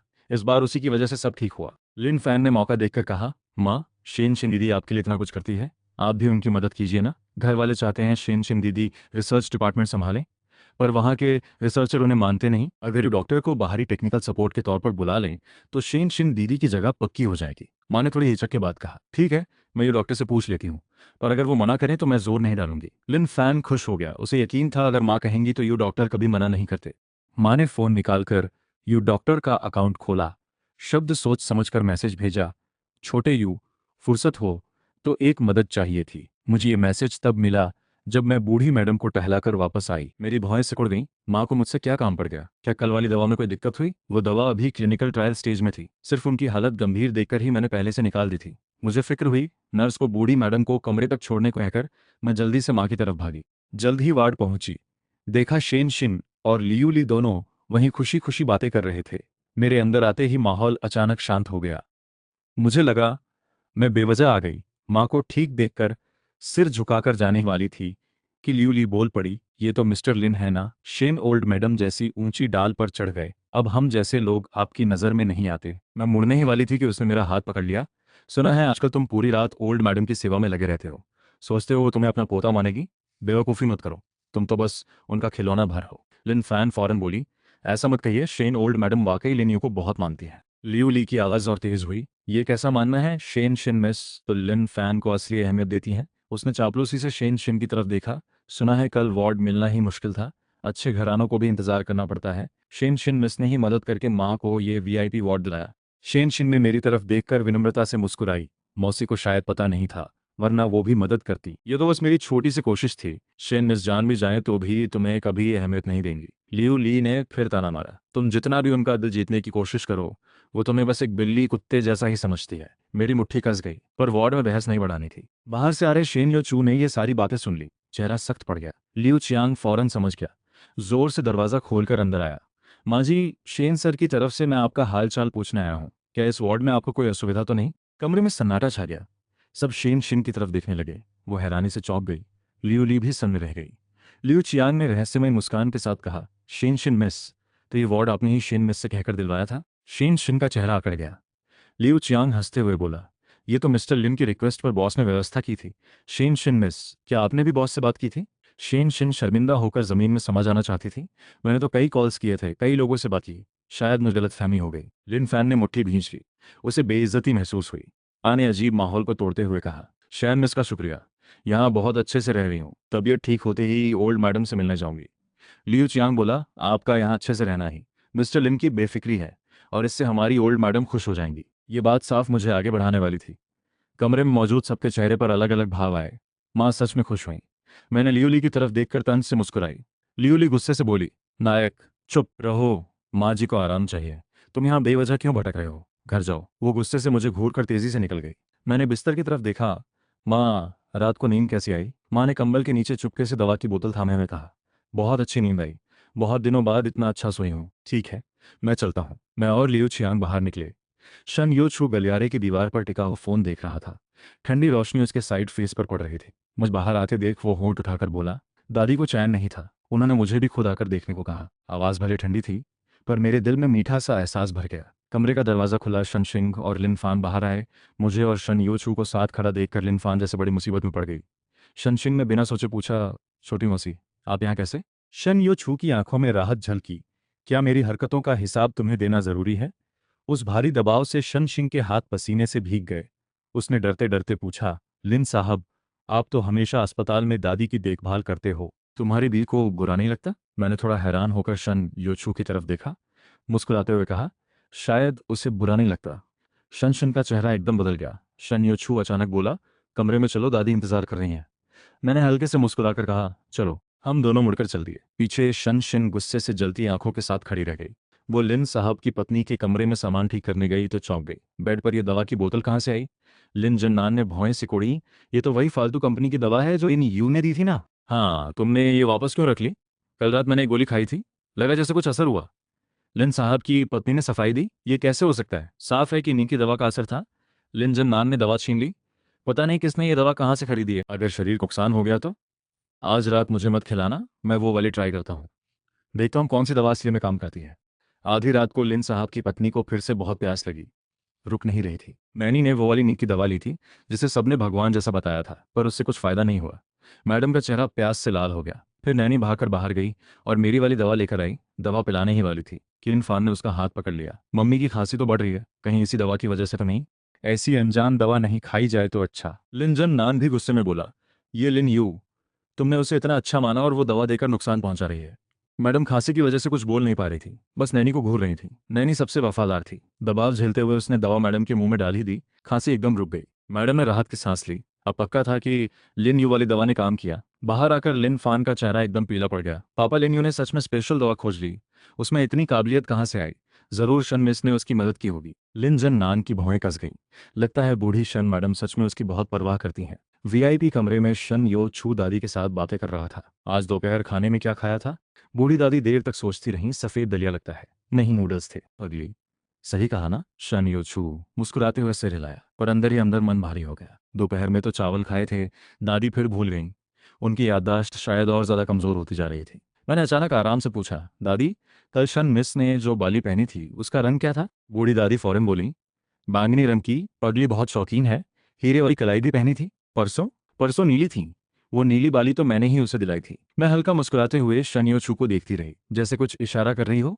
दादी को जिस चीज की फिक्र होती है वो याद रहती है। शन यो छू ने मेरी तरफ देखा। मैं सोफे पर बेफिक्र फोन चला रही थी। अभी जो कहा वो दादी को दिलासा देने के लिए था। उनका बेचैन दिल जैसे धीरे धीरे शांत हो रहा था। पोते के दामाद, मैंने जो कहा सही है ना? मैंने सिर हिलाकर हाँ कहा। पगली, देखा, पोते का दामाद तो तुम्हारे रोज के कपड़े तक याद रखता है। इसका मतलब उसके दिल में तुम बसी हो। मैं एकदम हैरान रह गई। मेरी तो बस याददाश्त तेज है, जानबूझकर कुछ नहीं किया। मैं सफाई देने ही वाली थी कि देखा शन यो छू बस लैपटॉप देख रहा है, हमारी तरफ ध्यान ही नहीं दिया। मुझे नहीं पता था कि उसके कान सुर्ख लाल हो गए थे। मैं फिर से फोन में डेटा देखने लगी। अल्जाइमर बीमारी का आखिरी काम अभी भी अधूरा था। मैं उठकर बाहर टहलने चली गई। नीचे जाकर कुत्ता घुमा ही रही थी कि किसी ने कंधे पर थपकी दी। पलटकर देखा तो लियू ली थी। वो धोखेबाज छेंगशिन का भाई, मेरा मामा लियू याओ गुआंग। भांजे बहुत दिनों बाद मिले। मैं एक कदम पीछे हटी। क्या काम है? सुना है तुम शन परिवार में शामिल हो गए हो। मामा, इन दिनों थोड़ी पैसों की तंगी है, थोड़े पैसे उधार दे सकती हो? मैंने हंसते हुए कहा, पैसे नहीं है? तुमने उस बूढ़ी औरत की इतनी सेवा की, उसने तुम्हें कुछ नहीं दिया? मैंने आंखें सिकोड़ी। अभी तक तो नहीं दिया, शायद आगे चलकर दे दे। बेकार में मत हंसो गंदी नजरों से, तब तो तुम्हें मामा को जरूर देना होगा। अगर ज्यादा दोगी तो मामा तुम्हें एक राज बता देगा। वो काली हंसी हंसते हुए चला गया। मैं भी हल्के से मुस्कुराई। तभी फोन बजा। उठाया तो देखा लिन साहब की पत्नी का कॉल था। उधर दूसरे कमरे में लिन फान ने डॉक्टर यू से बहुत देर तक जवाब नहीं मिला। शन शिन भी जल्दी कर रहा था, तो उसने मैडम के सोते वक्त उनका फोन चुरा लिया। उसने कॉन्टैक्ट लिस्ट में शाओ यू ढूंढकर सीधा कॉल लगाया। फोन उठते ही मेरी आवाज़ साफ आई, हेलो, लिन साहब की पत्नी, क्या काम है? लिन फान एकदम हैरान रह गई। यू बोशी? उसकी आंखें फट गईं। यह आवाज़ वो कभी गलत नहीं पहचान सकती थी। मेरे मन में भी हलचल हुई। आवाज़ और तेज कर दी, लिन फान, तुम मैडम का फ़ोन लेकर क्या कर रही हो? ये तो तुम्हारा नंबर है। मैं थोड़ी घबरा गई। तुम कह रही थी। लिन फान को अचानक समझ आया। लिन यू के नाम में भी यू आता है। मैडम कभी कभी उसे छोटी यू बुलाती थी। उसने बड़ी राहत की सांस ली, फिर अंदर ही अंदर गुस्से में बोली, मैं बस तुम्हें बताना चाहती थी, तुम भले शन बूढ़ी मैडम के जरिए शन मिस से जुड़ गई हो, असल में तुम बस एक खिलौना हो।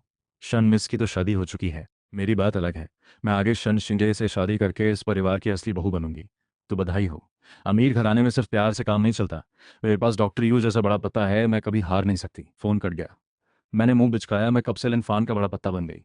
तभी मैडम के नाम वाले डॉक्टर यू के अकाउंट पर हरा बबल चमका। फिर से लिनफान थी। मैंने वॉइस चेंजर ऑन किया और कॉल उठाया। लिनफान ने बहुत आदर से कहा, डॉक्टर यू नमस्ते, माफ़ करना अचानक तंग किया। मैं ली शिया का बेटा हूँ लिनफान। शन ग्रुप आपको अपनी रिसर्च टीम में लाना चाहता है। मेरी मम्मी की भी यही इच्छा है। क्या आप इंटरेस्टेड हैं? मैंने ठंडे ढंग से बात काटी। मैं सिर्फ मैडम की कंपनी के लिए जवाबदेह हूँ, कहकर सीधा फ़ोन काट दिया। सोमवार आ गया, मैं शन ग्रुप में काम पर लौटी। अस्पताल से निकलते ही टैक्सी बुलाने वाली थी कि एक गाड़ी ठीक मेरे पास आकर रुकी। शनियो शू सामने देखते हुए बोला, बैठो, दादी ने कहा है तुम्हें ऑफिस छोड़ दूं। शनियो शू ने एक नज़र मुझ पर डाली। फोटो लूं? मैं पीछे बैठ गई। उसने फ़ोन उठाकर दोनों की एक फ़ोटो ली। मैंने पीस साइन बनाकर शानदार मुस्कान दी। शनियो छू पल भर के लिए सुन्न सा हो गया। ऑफिस पहुंचकर मैं सीधा 60वीं मंजिल लाइब्रेरी गई। उसी वक्त रिसर्च डिपार्टमेंट में ट्रांसफ़र का ऐलान हुआ। शन सिंह को वाइस मैनेजर बनाया गया। उसी ने डॉक्टर यू को हायर किया था। टॉप फ्लोर के ऑफिस में लियू छियांगशन यो छू को मेरी हरकतों के बारे में बताता रहा। उसके शन ग्रुप में आने की वजह सिर्फ डेटा खंगालना था। वो लाइब्रेरी में पूरी सुबह बिताकर अभी तक लंच भी नहीं किया था। शन यो छू की आंखों में चमक आई। अकेले नीचे मुझे ढूंढने चल पड़ा। ब्रेन न्यूरोलॉजी सेक्शन की किताबों के सामने मैं सीढ़ी पर चढ़कर सबसे ऊपर वाली किताब ले रही थी। किताब मिलते ही मन में खुशी फूट पड़ी। अचानक पैर फिसल गया और मैं नीचे गिर पड़ी, ठीक शन यो छू के ऊपर। साफ देखा तो वो ही था। मैं जल्दी से उठ खड़ी हुई। सॉरी, अभी जो हुआ वो जानबूझकर नहीं था। शन यो छू थोड़ी देर बाद खड़ा हुआ। कान सुर्ख लाल हो गए थे, पर बेपरवाह बने रहने की एक्टिंग की। माहौल अजीब हो गया। किताब किसी कोने में छुपाकर रख दी थी। शंपर फिर लाइब्रेरी गई तो देखा किताब गायब थी। मेरे माथे पर सवाल आ गए। फिर समझ आया, पूरी कंपनी में सिर्फ एक ही इंसान बिना पूछे कोई किताब गा सकता है। टॉप फ्लोर पर शन यो छू वही गहरी न्यूरोलॉजी की किताब पढ़ रहा था। भौहें कसी हुई थी। लियू छियांग बगल में बड़बड़ा रहा था, बॉस, लिन यू सच में मतलबी है, ये काम करने नहीं आई। हाँ, ये पहले से ही काम करने नहीं आई थी। शन यो छू ने सपाट जवाब दिया। लियू छियांग ने पूछा, ये किताब वापस करनी है। शन यो छू ने उंगलियों से किताब पर थपकी दी। उसे याद आया आज सुबह उसकी वो उम्मीद भरी चमकती आंखें। दिल में अजीब सी गर्मी उठी। अभी रहने दो। शाम को छुट्टी के वक्त गाड़ी अंडरग्राउंड पार्किंग में खड़ी थी। शनियो छू हाथ में वो मोटी किताब थामे। मेरे बैठते ही उसने नजरें उठाकर कहा, चलो। लियू छियांग थोड़ा हैरान रह गया। बॉस ने आज लिन साहब को साथ छुट्टी पर नहीं बुलाया। अस्पताल पहुंचते ही वीआईपी कमरे के पास जाते ही लियू ली की चापलूसी भरी आवाज सुनाई दी। बूढ़ी मैडम, मैं खास तौर पर आपसे मिलने आई हूँ। सच कहूँ तो हमारा अच्छा रिश्ता है। शन बूढ़ी मैडम दरवाजे पर खड़ी होकर घूरते हुए बोली, अगर नहीं गई तो लोग बुलाकर पिटवा दूंगी। लियूली नकली मुस्कान के साथ बोली, मैं लिन यू की मम्मी हूँ। बूढ़ी मैडम, आपको वो इतनी पसंद है ना, उसकी खातिर मेरे साथ इतना बुरा बर्ताव मत करिए। तू उसकी माँ नहीं है, शन बूढ़ी मैडम ने पक्का तय करते हुए कहा। असली माँ तो लिन साहब की पत्नी है।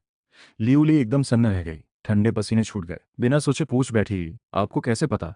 वो बुरी तरह डरे। बच्चे बदलने का राज तो सिर्फ उसे और भाई लियू याओ गुआंग को ही पता था। बूढ़ी मैडम को इतना यकीन कैसे? मुझे और शन यो छू को पास आते देख लियूली घबराकर रुक गई। मेरे सामने आकर थर्मस पकड़ाया। लिन यू, माँ चिकन सूप लाई हूँ। बूढ़ी मैडम की सेवा में बहुत मेहनत कर रही हो, थोड़ा खाकर ताकत बढ़ाओ। मुझे बस झूठा मीठापन महसूस हुआ, पर पूछा, तुम्हें चाहिए क्या? वही बचे हुए 2% शेयर्स ना। बूढ़ी मैडम तुम्हें इतना मानती है, तुम बोलोगी तो वो जरूर मान जाएंगी। अपने भाई की मदद कर दो, वरना शन परिवार के सामने उसकी इज्जत नहीं रहेगी। मैंने ठंडी नजरों से कहा, मना है। लियू ली का चेहरा सख्त हो गया। सीधे जमीन पर बैठकर रोने लगी। अच्छा, मैंने इतनी मेहनत से तुम्हें जन्म दिया और तुम बड़ा घर मिलते ही पलट गई। सब देखो, ये बेटी कितनी कृतज्ञ है। अपनी माँ की हैसियत कम है, इसलिए उसे छोड़ना चाहती है। अपने सास ससुर के पैर पकड़ने में लगी है। आसपास नर्स डॉक्टर इशारे करने लगे। मैंने बिना भाव दिखाए कहा, जोर से रो, अगर दूसरों की नींद खराब हुई तो सिक्योरिटी बाहर निकाल देगी। कहकर मैं चुपचाप उसके पास से निकल गई। लियू ली गुस्से में चीख पड़ी, कृतघ्न बेटी, और अचानक उछलकर वो चिकन सूप। दो ठंडे हाथों ने मुझे जल्दी से गले लगाकर खींच लिया। शन यू छू मेरे सामने आकर पूरी गर्मी खुद झेल गया। मेरी आंखें फट गईं। घबराकर पूछा, तुम ठीक हो? उसने भौहें हल्की सिकोड़कर भागती लियू ली को देखा। कमरे में जाते ही बूढ़ी दादी घबराकर उसके कपड़े उतारने लगी। जल्दी से उतारो, देखो कितना जला है, फफोले पड़े हैं क्या? दर्द तो नहीं हो रहा? पोते के दामाद, जल्दी से दवा लगाओ। बूढ़ी दादी ने दवा मेरे हाथ में थमा दी। बाकी सबको कमरे से बाहर भेज दिया। पोते के दामाद, इसकी जिम्मेदारी तुम्हारी। कमरे में बस हम दोनों रह गए। शन यो छू धीरे से बोला, ये दादी की शरारत है, मैं नर्स को बुला लेता हूँ। मैं खुद लगा देती हूँ। मैं उसके पीछे गई। शाम की रोशनी उसकी पीठ पर पड़ रही थी। मैंने उंगलियों पर दवा लगाकर हल्के से लगाई। वो पूरे वक्त चुप रहा। दवा लगाते ही उसने बाल फिर से ठीक किए। लिन साहब, बहुत शुक्रिया, कोई बात नहीं। असल में तुम्हें मेरी खातिर सामने आने की जरूरत नहीं थी। तुम्हें चोट लगती तो दादी को बहुत बुरा लगता। शन यो छू एकटक मुझे देखते हुए बोला, तुम भूल गई, अभी तुम मेरी पत्नी हो। मेरा दिल बेताल सा धड़कने लगा। मुझे लगा अब कि शन यो छू में कुछ अलग सा बदलाव है। अच्छा, मैं बाहर जाती हूँ। कहाँ जाओगी? बदला लेने में लियू ली को ढूंढने जा रही थी कि रास्ते में लिन फान और मामा लियू याओ गुआंग दिख गए। लियू याओ गुआंग हाथ मलते हुए बोला, अच्छी भांजी, मामा को थोड़े पैसों की तंगी है। लिन फान गुस्सा दबाते हुए बोली, इस महीने का खर्चा तो दे चुकी हूँ, मुझे तो वैसे भी जीने का कोई मतलब नहीं। अगर नहीं दोगी तो सच्चाई बता दूंगा, फिर वो जरूर बड़ी रकम देगा। मैंने दरवाजा खोलकर अंदर आते हुए ठंडे लहजे में पूछा, कैसी सच्चाई? लिन फान चौंक कर उछल गई। लिन यू, तुम क्या कर रही हो? हमारी बात सुन रही थी? मैं तो बस। लियू याओ गुआंग ने आगे बढ़कर कहा, कैसे सच्चाई कहना चाहती हो? मैं पैसे दे सकती हूँ। कितना दोगी? लियू याओ गुआंग की आंखें चमक उठीं। लिन फान घबरा गई। तुम जितने पैसे मांगोगे मैं इंतजाम करके दे दूंगी, अब जा सकते हो। लियू याओ गुआंग जाते जाते धीमे से बोला, भांजी, ये राज हमेशा तुम्हारे लिए वैलिड रहेगा। जितनी सही कीमत दोगी मैं जरूर तुम्हें भेज दूंगा। मैंने जी यूए को मैसेज भेजकर लियो याओ गुआंग के बारे में पता लगाने को कहा। पलट कर देखा, लिन फान ली काई से बात कर रही थी। मैंने ठंडे लहजे में कहा, जो भी बात छुपानी हो बिना सबूत मिटाए नहीं छुपती। तुम्हारी और लियू याओ गुआंग की बात मुझसे छुप जाएगी, ऐसा सोचा था क्या? लिन फान का बदन कस गया। तुम क्या बोल रही हो? मुझे कुछ समझ नहीं आया। उसने तुम्हारा कौन सा राज पकड़ रखा है जो हर महीने पैसे देती हो? बकवास बंद करो। मेरी सलाह है, अपनी फिजूल एनर्जी बचाकर अपना भविष्य सोचो। मुझ पर वक्त बर्बाद मत करो। लियूली कहाँ है? वो तुम्हारी माँ है, मुझसे क्यों पूछ रही हो? लिन फान तेजी से वहां से निकल गई। मैंने लियूली को कॉल लगाया। मैं चाहती हूँ तुम वापस आकर शन मिस से माफी मांगो। नहीं, शन मिस मुझे नहीं छोड़ेगी। तुम मेरी मदद से माफी मांग लो। तुम मेरे बेटे हो। माँ का कर्ज बेटे को चुकाना पड़ता है। फिर तो मुझे मजबूरी में पुलिस बुलानी पड़ेगी। पुलिस बुलाकर क्या करोगी? मैं तुम्हारी माँ हूँ। मुझे से मारना है वो तुम हो। माँ बनकर बच्चे को सजा देना तो सही है। मैंने सीधा फोन काट दिया। लियू ली ने शन यो छू को नुकसान पहुंचाया था। आखिरकार उसे 48 घंटे की हिरासत में डाल दिया गया। कमरे में लौटी तो शन यो छू नीचे गाड़ी में मीटिंग कर रहा था। मैं बेड किनारे बैठकर बोली, सॉरी। बूढ़ी दादी ने हाथ हिलाया। पोते के दामाद, घर वालों के बीच ये सब कहने की क्या जरूरत है, बल्कि अपनी जान कुड़ी को तुम्हारी हिफाजत करते देखकर मुझे बहुत खुशी हुई। एक परिवार, ये 3 शब्द सुनकर मेरी आंखें भीग गईं। उसी वक्त लिन फान 5,000 जुगाड़ कर लियू याओ गुआंग को दे आई। पार्टी में पहुंचकर बोली, अपनी जुबान संभाल कर रखना, वरना हम दोनों का अंजाम बुरा होगा। उसके दिल में डर भरा था। बस जल्दी से शन शिन से शादी करना चाहती थी। एक बार शन परिवार की बहू बन गई तो पहचान खुलने पर भी रास्ता बचा रहेगा। रात 9 बजे शनशिन अचानक लिन फान से मिलने आई। लिन फान हैरान होकर बोली, शन शिन दीदी, आप यहाँ कैसे? शन शिन ने सीधे पूछा, डॉक्टर यू वाली बात तय हो गई है ना? लिन फान की आंखें इधर उधर भटकीं। बिल्कुल तय है।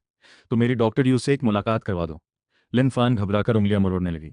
डॉक्टर यू तो विदेश गए हैं, लौटते ही करवा दूंगी। शनशिन दीदी, क्या कोई दिक्कत है? मैं उनसे बात करके हल करवा सकती हूँ। शनशिन शक भरी नजरों से देखते हुए बोली, दिक्कत है? मैंने तुम्हारी ईमेल पर भेज दी है, डॉक्टर यू को फॉरवर्ड कर दो, हल करने को कहो। ठीक है, अभी भेजती हूँ। लिन फान को मैडम की ईमेल का पासवर्ड याद था। उसने देखा था कि डॉक्टर यू मैडम की मेल का जवाब फौरन देते थे और कभी कोई सवाल नहीं पूछते। इसी भरोसे झूठ बोला। उसने फोन से तुरंत वही मेल फॉरवर्ड कर दी। आमतौर पर डॉक्टर यू मुझे ही नोटिफिकेशन आता था। शनशिन दीदी, थोड़ा रुकिए। वीआईपी कमरे में मेरा फोन एक बार वाइब्रेट हुआ। मैंने देखा मैडम की भेजी हुई मेल थी, छोटी यू। इस प्रॉब्लम को हल कर सकती हो क्या? अटैचमेंट में वाकई शन ग्रुप की टेक्निकल प्रॉब्लम थी। मैं हल्के से मुस्कुराई। लिनफान ने मैडम के नाम पर मुझसे मदद मांगने की हिम्मत की। मैंने ठंडा जवाब दिया, मैं सिर्फ लिन परिवार के लिए जिम्मेदार हूँ, शन ग्रुप की प्रॉब्लम मेरा सिरदर्द नहीं। उधर लिन फान के फोन पर नोटिफिकेशन आया। खुश होकर मेल खोली। कंटेंट पढ़ते ही उसकी मुस्कान जम गई। शनशिन फौरन पूछ बैठी, क्या हुआ? लिन फान घबराहट दबाकर मुस्कुराई। डॉक्टर यू बोल रहे हैं इस प्रॉब्लम को हल करने में कुछ दिन लगेंगे। शनशिन ने राहत की सांस ली। सही है, ये प्रॉब्लम सच में थोड़ी मुश्किल है। मैंने और लिन यू ने अपनी टीम से शुक्रवार तक प्लान देने की शर्त लगाई है। कोई दिक्कत तो नहीं ना? कोई दिक्कत नहीं। लिन फान की आंखें फिर इधर उधर भटकने लगी। शनशिन घर लौटी। पापा शन युआन, मेरी अच्छी बेटी, इतनी जल्दी डॉक्टर यू को बुला लिया, रिसर्च डिपार्टमेंट में पैर भी जमा लिए। माँ लियू मेई जन भी खुशी से रो पड़ी। शनशिन ने मुट्ठी भींची। एक बार शादी का रास्ता चुन लिया तो पीछे नहीं हटूंगी। लिन फान तो बस उसका दूसरा पत्ता था। दूसरी तरफ मैं छींक मारकर फिर से फाइल देखने लगी। गिलास खाली हो गया। सामने अचानक हाथ बढ़ा। शन यो छू एक गिलास पानी भरकर छोटी टेबल पर रख गया। मैं थोड़ी हैरान हुई। शुक्रिया, कोई बात नहीं, बस यूं ही रखा। शन यो छू सहज होकर अपनी जगह बैठ गया। बूढ़ी दादी हमें देखकर मुंह तक मुस्कुरा रही थीं, पर पोते के नाम के लिए शब्दकोश पलटना भी शुरू कर दिया। अगले दिन रिसर्च डिपार्टमेंट में शनशिन ने ब्रेक टाइम में मुझे रोका। आज शाम न्यू एनर्जी पर एक इंडस्ट्री मीटिंग है, चलोगी? सुना है डॉक्टर यू भी शायद आएंगे। मैं बिना रुके चलती रही तो? शन ग्रुप रिसर्च डिपार्टमेंट का इनविटेशन है, मैं तुम्हें साथ ले जाकर कुछ लोगों से मिला सकती हूँ, ज़्यादा कॉन्टैक्ट्स बनेंगे। नहीं शुक्रिया। मैं बिना पीछे मुड़े सीधा ऑफिस में घुस गई। ग्रुप लीडर लिन यिंग छियाओ हल्के से हंसा। सिर्फ एक इनविटेशन से क्या उसे खरीद लोगे? लिन यू इतनी छोटी सोच वाली नहीं है। शन शिंग सख्त चेहरे से बोला। तुम्हें समझना चाहिए कि मैं उसे और अच्छे रिसोर्सेज दे सकता हूँ। उस तरह की पार्टी में हर कोई नहीं जा सकता, कम से कम मैं उसे ले जा सकता हूँ। छुट्टी के वक्त लिन यिंग छियाओ ने मुझे रोका। आज रात एक काम है, मेरे साथ चलो। मैंने ज़्यादा नहीं सोचा। शनयो छू को ओवरटाइम का मैसेज भेजकर उसकी गाड़ी में बैठ गई। पार्टी के गेट पर वेटर ने लिन यिंग छिया को रोक लिया। सॉरी मैम, शन ग्रुप से आज आने वाले लोगों की लिस्ट पहले ही दे दी गई है, आपका नाम लिस्ट में नहीं है। शन सिंह शैंपेन का गिलास लिए बाहर आई। ओह, लिन ग्रुप लीडर, मुझे लगा तुम नहीं आओगी, इसलिए शायद डार्लिंग ने तुम्हारे लिए मना कर दिया। अब घर पर भी कुछ नहीं हो पाएगा, तुम वापस चली जाओ। मैंने मेल में जी हुई की भेजी हुई डिजिटल इनविटेशन निकालकर वेटर को दिखाई। अब अंदर जा सकती हूँ? वेटर ने बस एक नज़र देखी और फौरन रास्ता दे दिया। प्लीज अंदर आइए। शन शिन का चेहरा एकदम बदल गया। मेरे फोन पर इनविटेशन देखते हुए घूरते हुए बोली, तुमने ये किस हैसियत से लिया? तुम्हें क्या मतलब? मैंने स्क्रीन बंद की और लिन यिंग छियाओ से कहा, चलें। लिन यिंग छियाओ बहुत खुश होकर मुझे अंदर ले गई। इंडस्ट्री के बड़े लोगों से मिलवाने लगी। हान शुआनशी, लिन फान और शन शिंग पास आए। लिन साहब, सीनियर लोग। लिन फान को देखते ही सब घेर कर खड़े हो गए। लिन साहब, डॉक्टर यू आखिर कब सामने आएंगे? हम कुछ सीखना चाहते थे। लिन फान भीड़ में अकड़ता हुआ बोला, आज तो बस मंगेतर के साथ आया हूँ। शन शिंग कनेक्शन बनाने में लग गई। लिन यिंग छियाओ भीड़ में किनारे हो गई। धीरे से मुझसे बोली, थोड़ी देर में जीयूए आएगी, झिझको मत, जरा हिम्मत करके उससे चीयर्स कर लो। उससे मिलने वालों की लाइन बहुत लंबी है। मैंने मुंह बिचकाया, थोड़ी देर में मैं तुम्हें मिलवा दूंगी। लिन यिंग छियाओ ने सोचा मैं बस बढ़ा चढ़ाकर बोल रही हूँ। तभी गेट पर हलचल हुई, जीयूए आ गई। लिन फान फौरन सूट ठीक करते हुए मेरी तरफ बढ़ा। लिन यू, मैं तुम्हें मैम जी से मिलवा दूं? शन शिन भी तंज कसते हुए बोली, तुम्हें लगता है जी यूए कोई आसान औरत है? कितने ही हैंडसम लड़के उसके पीछे पड़े हैं, उसने किसी को घास नहीं डाली। खुद को बहुत खास मत समझो। लिन फान शन शिन को लेकर जी यूए की तरफ बढ़ा। मैम जी। इतने में ही जी यूए हवा की तरह उन्हें पार करते हुए सबकी हैरान नजरों के बीच खुशी से दौड़कर सीधा मेरे सामने आ गई। आप यहाँ कैसे हैं? ये नज़ारा देखकर पूरा हॉल जैसे सन्न रह गया। लिन फान का बढ़ा हुआ हाथ हवा में ही रुक गया। चेहरे की मुस्कान वापस आने से पहले ही अजीब से डर में जम गई। शन शिन तो मुंह खोले रह गई। हाथ का शैंपेन गिलास लगभग गिर ही गया। मैम जी, क्या आप किसी और को समझ बैठी? लिन फान कांपते हुए बोला, ये तो लिन यू है। हम लोग। जी यूए ने उसकी तरफ देखा तक नहीं, बस चमकती आंखों से मुझे देखती रही। बॉस, मैंने दर्जनों मेल भेजी आपको आने के लिए। आप हर बार बोलते थे टाइम नहीं है, तो पता चला आप यहाँ चुपके से आए हुए थे। मैंने बेबसी से मुस्कुराकर कहा, बॉस को साथ लेकर थोड़ा निजी काम निपटाने आई थी बॉस। शन शिंग चीख पड़ी। आवाज ही बदल गई। जी यूए, तुम इसे बॉस बुला रही हो? ये तो वही गुंडे की बीवी का गुलाम लिन यू नहीं है। जी यूए ने ठंडे चेहरे से मुड़कर नजरों में तीखापन लिए कहा, शन मिस, जरा संभल कर बोलिए। आपके सामने जो खड़ी है वो आपके शन ग्रुप की वो टेक्निकल कोर है जिसकी आप सालों से तलाश में थे, वही जिसका नाम है डॉक्टर यू, जो कभी सामने नहीं आती थी। ये सुनते ही भीड़ में दबी हुई हैरानी की लहर दौड़ गई। ये नामुमकिन है। लिन फान का संयम पूरी तरह टूट गया। उंगली से मेरी तरफ इशारा करते हुए चिल्लाया, डॉक्टर यू तो हमेशा मेरी मम्मी से कांटेक्ट में रहता था, ये नाजायज औलाद डॉक्टर यू कैसे हो सकती है? लिन यू, तुमने जी यूए को क्या दिया है जो वो तुम्हारे साथ ये ड्रामा कर रही है? मैं पैसे लेकर नहीं चलती। मैंने ठंडी नजरों से उसे देखा। लिन फान, तुमने मैडम का फोन चुराकर मेल भेजी, सोचा मुझे पता नहीं चलेगा? वो जवाब सिर्फ लिन परिवार के लिए जिम्मेदार अभी तुम्हें मिला नहीं था क्या? लिन फान का चेहरा फौरन सफेद पड़ गया, पैर लड़खड़ाए और सीधा जमीन पर गिर पड़ा। शन शिन भी डगमगाने लगी। मुझे देखते हुए उसकी आंखों में पछतावा और बेबसी छलक आई। उसने हमेशा सोचा था मैं किसी दलदल में फंसी हूँ, इसलिए 5,000 देकर मुझे बेइज्जत करना चाहती थी, पर अचानक ही मैं वो बन गई जिसे वो ऊपर दिखे। तभी गेट पर हलचल हुई। लिन साहब की पत्नी नैनी के सहारे अंदर आ गई। उनका रंग गुलाबी था, चाल मजबूत, कल वाली बीमारी जैसी कोई बात ही नहीं थी। लिन यू, मैडम धीरे धीरे मेरी तरफ बढ़ी, आंखों में आंसू लिए। ये दवा तुमने खुद बनाई थी ना? मैंने सिर हिलाया। अब कैसा महसूस हो रहा है? बहुत बढ़िया। मैडम मुड़कर लिन जन नान और लियूली की तरफ देखते हुए ठंडे पर सख्त लहजे में बोली, जन नान, तुम तो हमेशा से डॉक्टर यू से मिलना चाहते थे। चंजे ने उस साल की पूरी सच्चाई मुझे बता दी है। मैंने आगे बढ़कर लियूली को घूरते हुए बोली, लियूली, तुम सोचती थी अस्पताल में बच्चे बदलकर सारी उम्र छुपा लोगी। इतने सालों से मैं जांच और निगरानी करती रही, तुम एक माँ होकर अपने सगे बेटे की कभी परवाह नहीं की, दूसरे के बेटे की इतनी फिक्र रखती रही। मुझे पहले से ही शक था। डीएनए टेस्ट पहले ही करवा चुकी हूँ। उसने रिपोर्ट निकालकर फेंकी। लिन जन्नान कांपते हाथों से रिपोर्ट देखकर सन्न रह गया। नतीजा साफ देखते ही मुड़कर सीधा लियूली के गाल पर थप्पड़ जड़ दिया।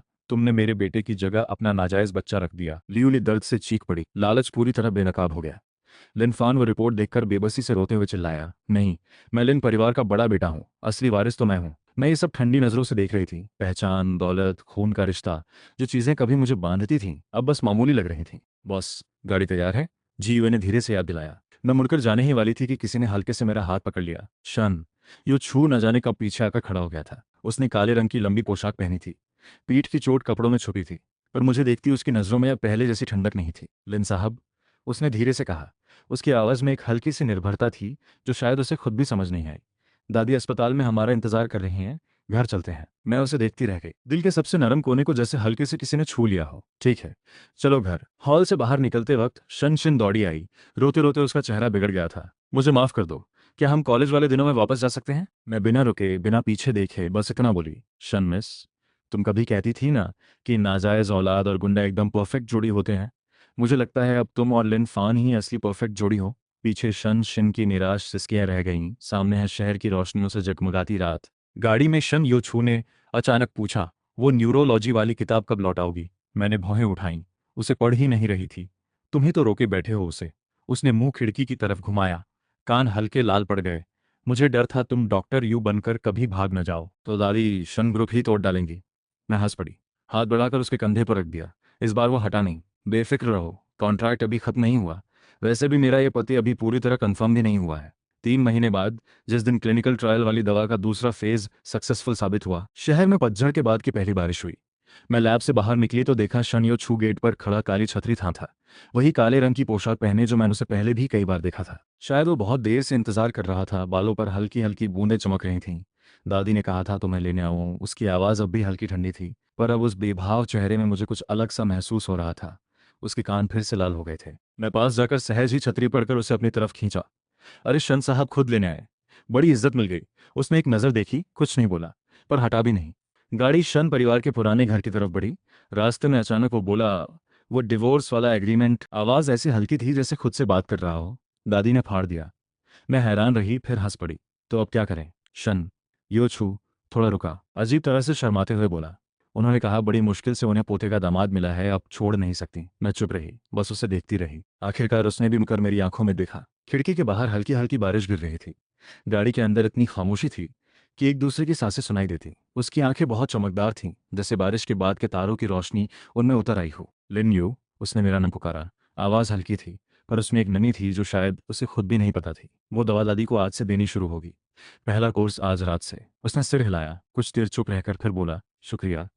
मैं उसे देखती रही। अचानक उसे छेड़ने का मन हुआ। मुंह से बस इतना कहा, शुक्रिया कबूल है। वो थोड़ा चौंक गया। शायद उसे उम्मीद नहीं थी मैं ऐसा कहूंगी। उसका हमेशा ठंडा रहने वाला चेहरा थोड़ी देर के लिए असमंजस में पड़ गया। मैं हंस पड़ी। हाथ बढ़ाकर उसके बाल थोड़े बिगाड़ दिए, मजाक कर रही थी। उसने मुझे घूरा, पर हाथ हटने नहीं दिया।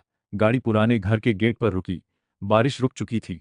आसमान में शाम की हल्की लालिमा दिख रही थी। बूढ़ी दादी पहले से ही गेट पर इंतजार कर रही थी। हमें उतरते देख फौरन मुस्कुराते हुए दौड़ी। एक हाथ से मुझे और दूसरे से शन यो छू को पकड़कर अंदर खींचने लगी। जल्दी जल्दी, खाना तुम्हारा ही इंतजार कर रहा है। खाने के टेबल पर बूढ़ी दादी कभी मुझे खाना परोसती, कभी शन यो छू को। साथ ही बड़बड़ाती, पोते के दामाद और जरा खाओ। पगली तुम भी और खाओ, दोनों दुबले हो गए हो। शन यूचू ने अब पगली कहलाने पर एतराज नहीं किया, बस चुपचाप खाता रहा। बीच बीच में मेरी तरफ देखता रहा। खाने के बाद दादी हमें आंगन में चाय पीने ले गईं। शाम की रोशनी पूरे आंगन को गर्म रंगों में रंग रही थी। हवा में बारिश के बाद मिट्टी की खुशबू थी। बूढ़ी दादी अचानक बोली, पोते के दामाद, पगली, एक बात बताऊं। मैं और शन योछू दोनों ने उनकी तरफ देखा। बूढ़ी दादी की मुस्कुराती आंखों में कुछ चमक रहा था। मुझे याद आ गया। मैं चौंक गई। तुम दोनों की शादी का सर्टिफिकेट कैसे बना था? मुझे अब याद आया। पता चला हमारी शादी की रजिस्ट्री पूरी तरह दादी ने ही करवाई थी। हम तो बिना जाने ही पति पत्नी बन गए थे। बूढ़ी दादी मुस्कुराते हुए मुझे देखकर बोली, पोते के दामाद, तुम मुझसे नाराज तो नहीं हो ना? मैंने शन योछू को देखा, फिर दादी को। अचानक हंस पड़ी, नहीं हूं नाराज। बूढ़ी दादी संतुष्ट होकर सिर हिलाईं, फिर हम दोनों को देखकर बोली, तो फिर शादी की रस्म कब करोगे? शनियो छू तो बिल्कुल बैठ ही नहीं पाया, उठकर जाने लगा। बूढ़ी दादी ने उसका हाथ पकड़ लिया। कहाँ भाग रहे हो? शादी तो हो ही चुकी है, अब शर्माना क्यों? मैं मुस्कुराते हुए ये सब देख रही थी। अचानक लगा शायद यही वो जिंदगी है जो मैं हमेशा से चाहती थी। शन यो छू आखिरकार दादी का हाथ छुड़ाकर मेरे पास आया। धीरे से बोला, चलें? मैं उठी और दादी को विदा कही। वो मुस्कुराते हुए मेरे सफ़ेद हाथ में चुपके से एक चिट्ठी थमा गई। गाड़ी में बैठकर मैंने चिट्ठी खोली। उस पर लिखा था, पोते के दामाद, अगर पगली तुम्हें तंग करे तो मुझे बताना, मैं उसे ठीक कर दूंगी। मैं हंसी रोक नहीं पाई। शन, योशु ने झुककर देखा। पढ़ने के बाद 2 सेकंड चुप रहा, फिर बोला, दादी की हैंडराइटिंग तो बड़ी अच्छी है। मैंने उसकी तरफ देखा, वो भी मेरी नज़रों से मिलकर अचानक पूछ बैठा, लिन यू हंस क्यों रही हो? मैंने सीधे उसकी आंखों में देखकर कहा, हंस रही हूँ कि मेरी किस्मत अच्छी है। वो चौंक गया, क्या मतलब? बिना एक पैसा खर्च किए मिली हुई बीवी। मैंने कहा, भले ये नकली शुरू हुआ था, पर अब लगता है जैसे सच होने वाला है। वो कुछ सेकंड मुझे घूरता रहा, फिर नज़रें हटाकर खिड़की के बाहर देखने लगा। पर मैंने देख लिया, उसके होठों के कोने हल्के से मुड़ गए थे। गाड़ी धीरे धीरे रात के अंधेरे में बढ़ती गई। शहर की रोशनियां खिड़की के बाहर बहती जा रही थीं। शनियो छू, मैंने उसे पुकारा, कल फुर्सत है? उसने मुड़कर मेरी तरफ देखा। मैंने उसकी आंखों में देखते हुए हल्की मुस्कान के साथ कहा, चलो वो डिवोर्स वाला एग्रीमेंट फाड़ देते हैं। वो 2 सेकंड चुप रहा, फिर धीरे से बोला, हाँ। आवाज़ बहुत हल्की थी, पर दुनिया के किसी भी वादे से भारी थी। खिड़की के बाहर शहर की रात धुंधली सी फैली थी, और मुझे लगा असली कहानी तो अभी शुरू हुई है।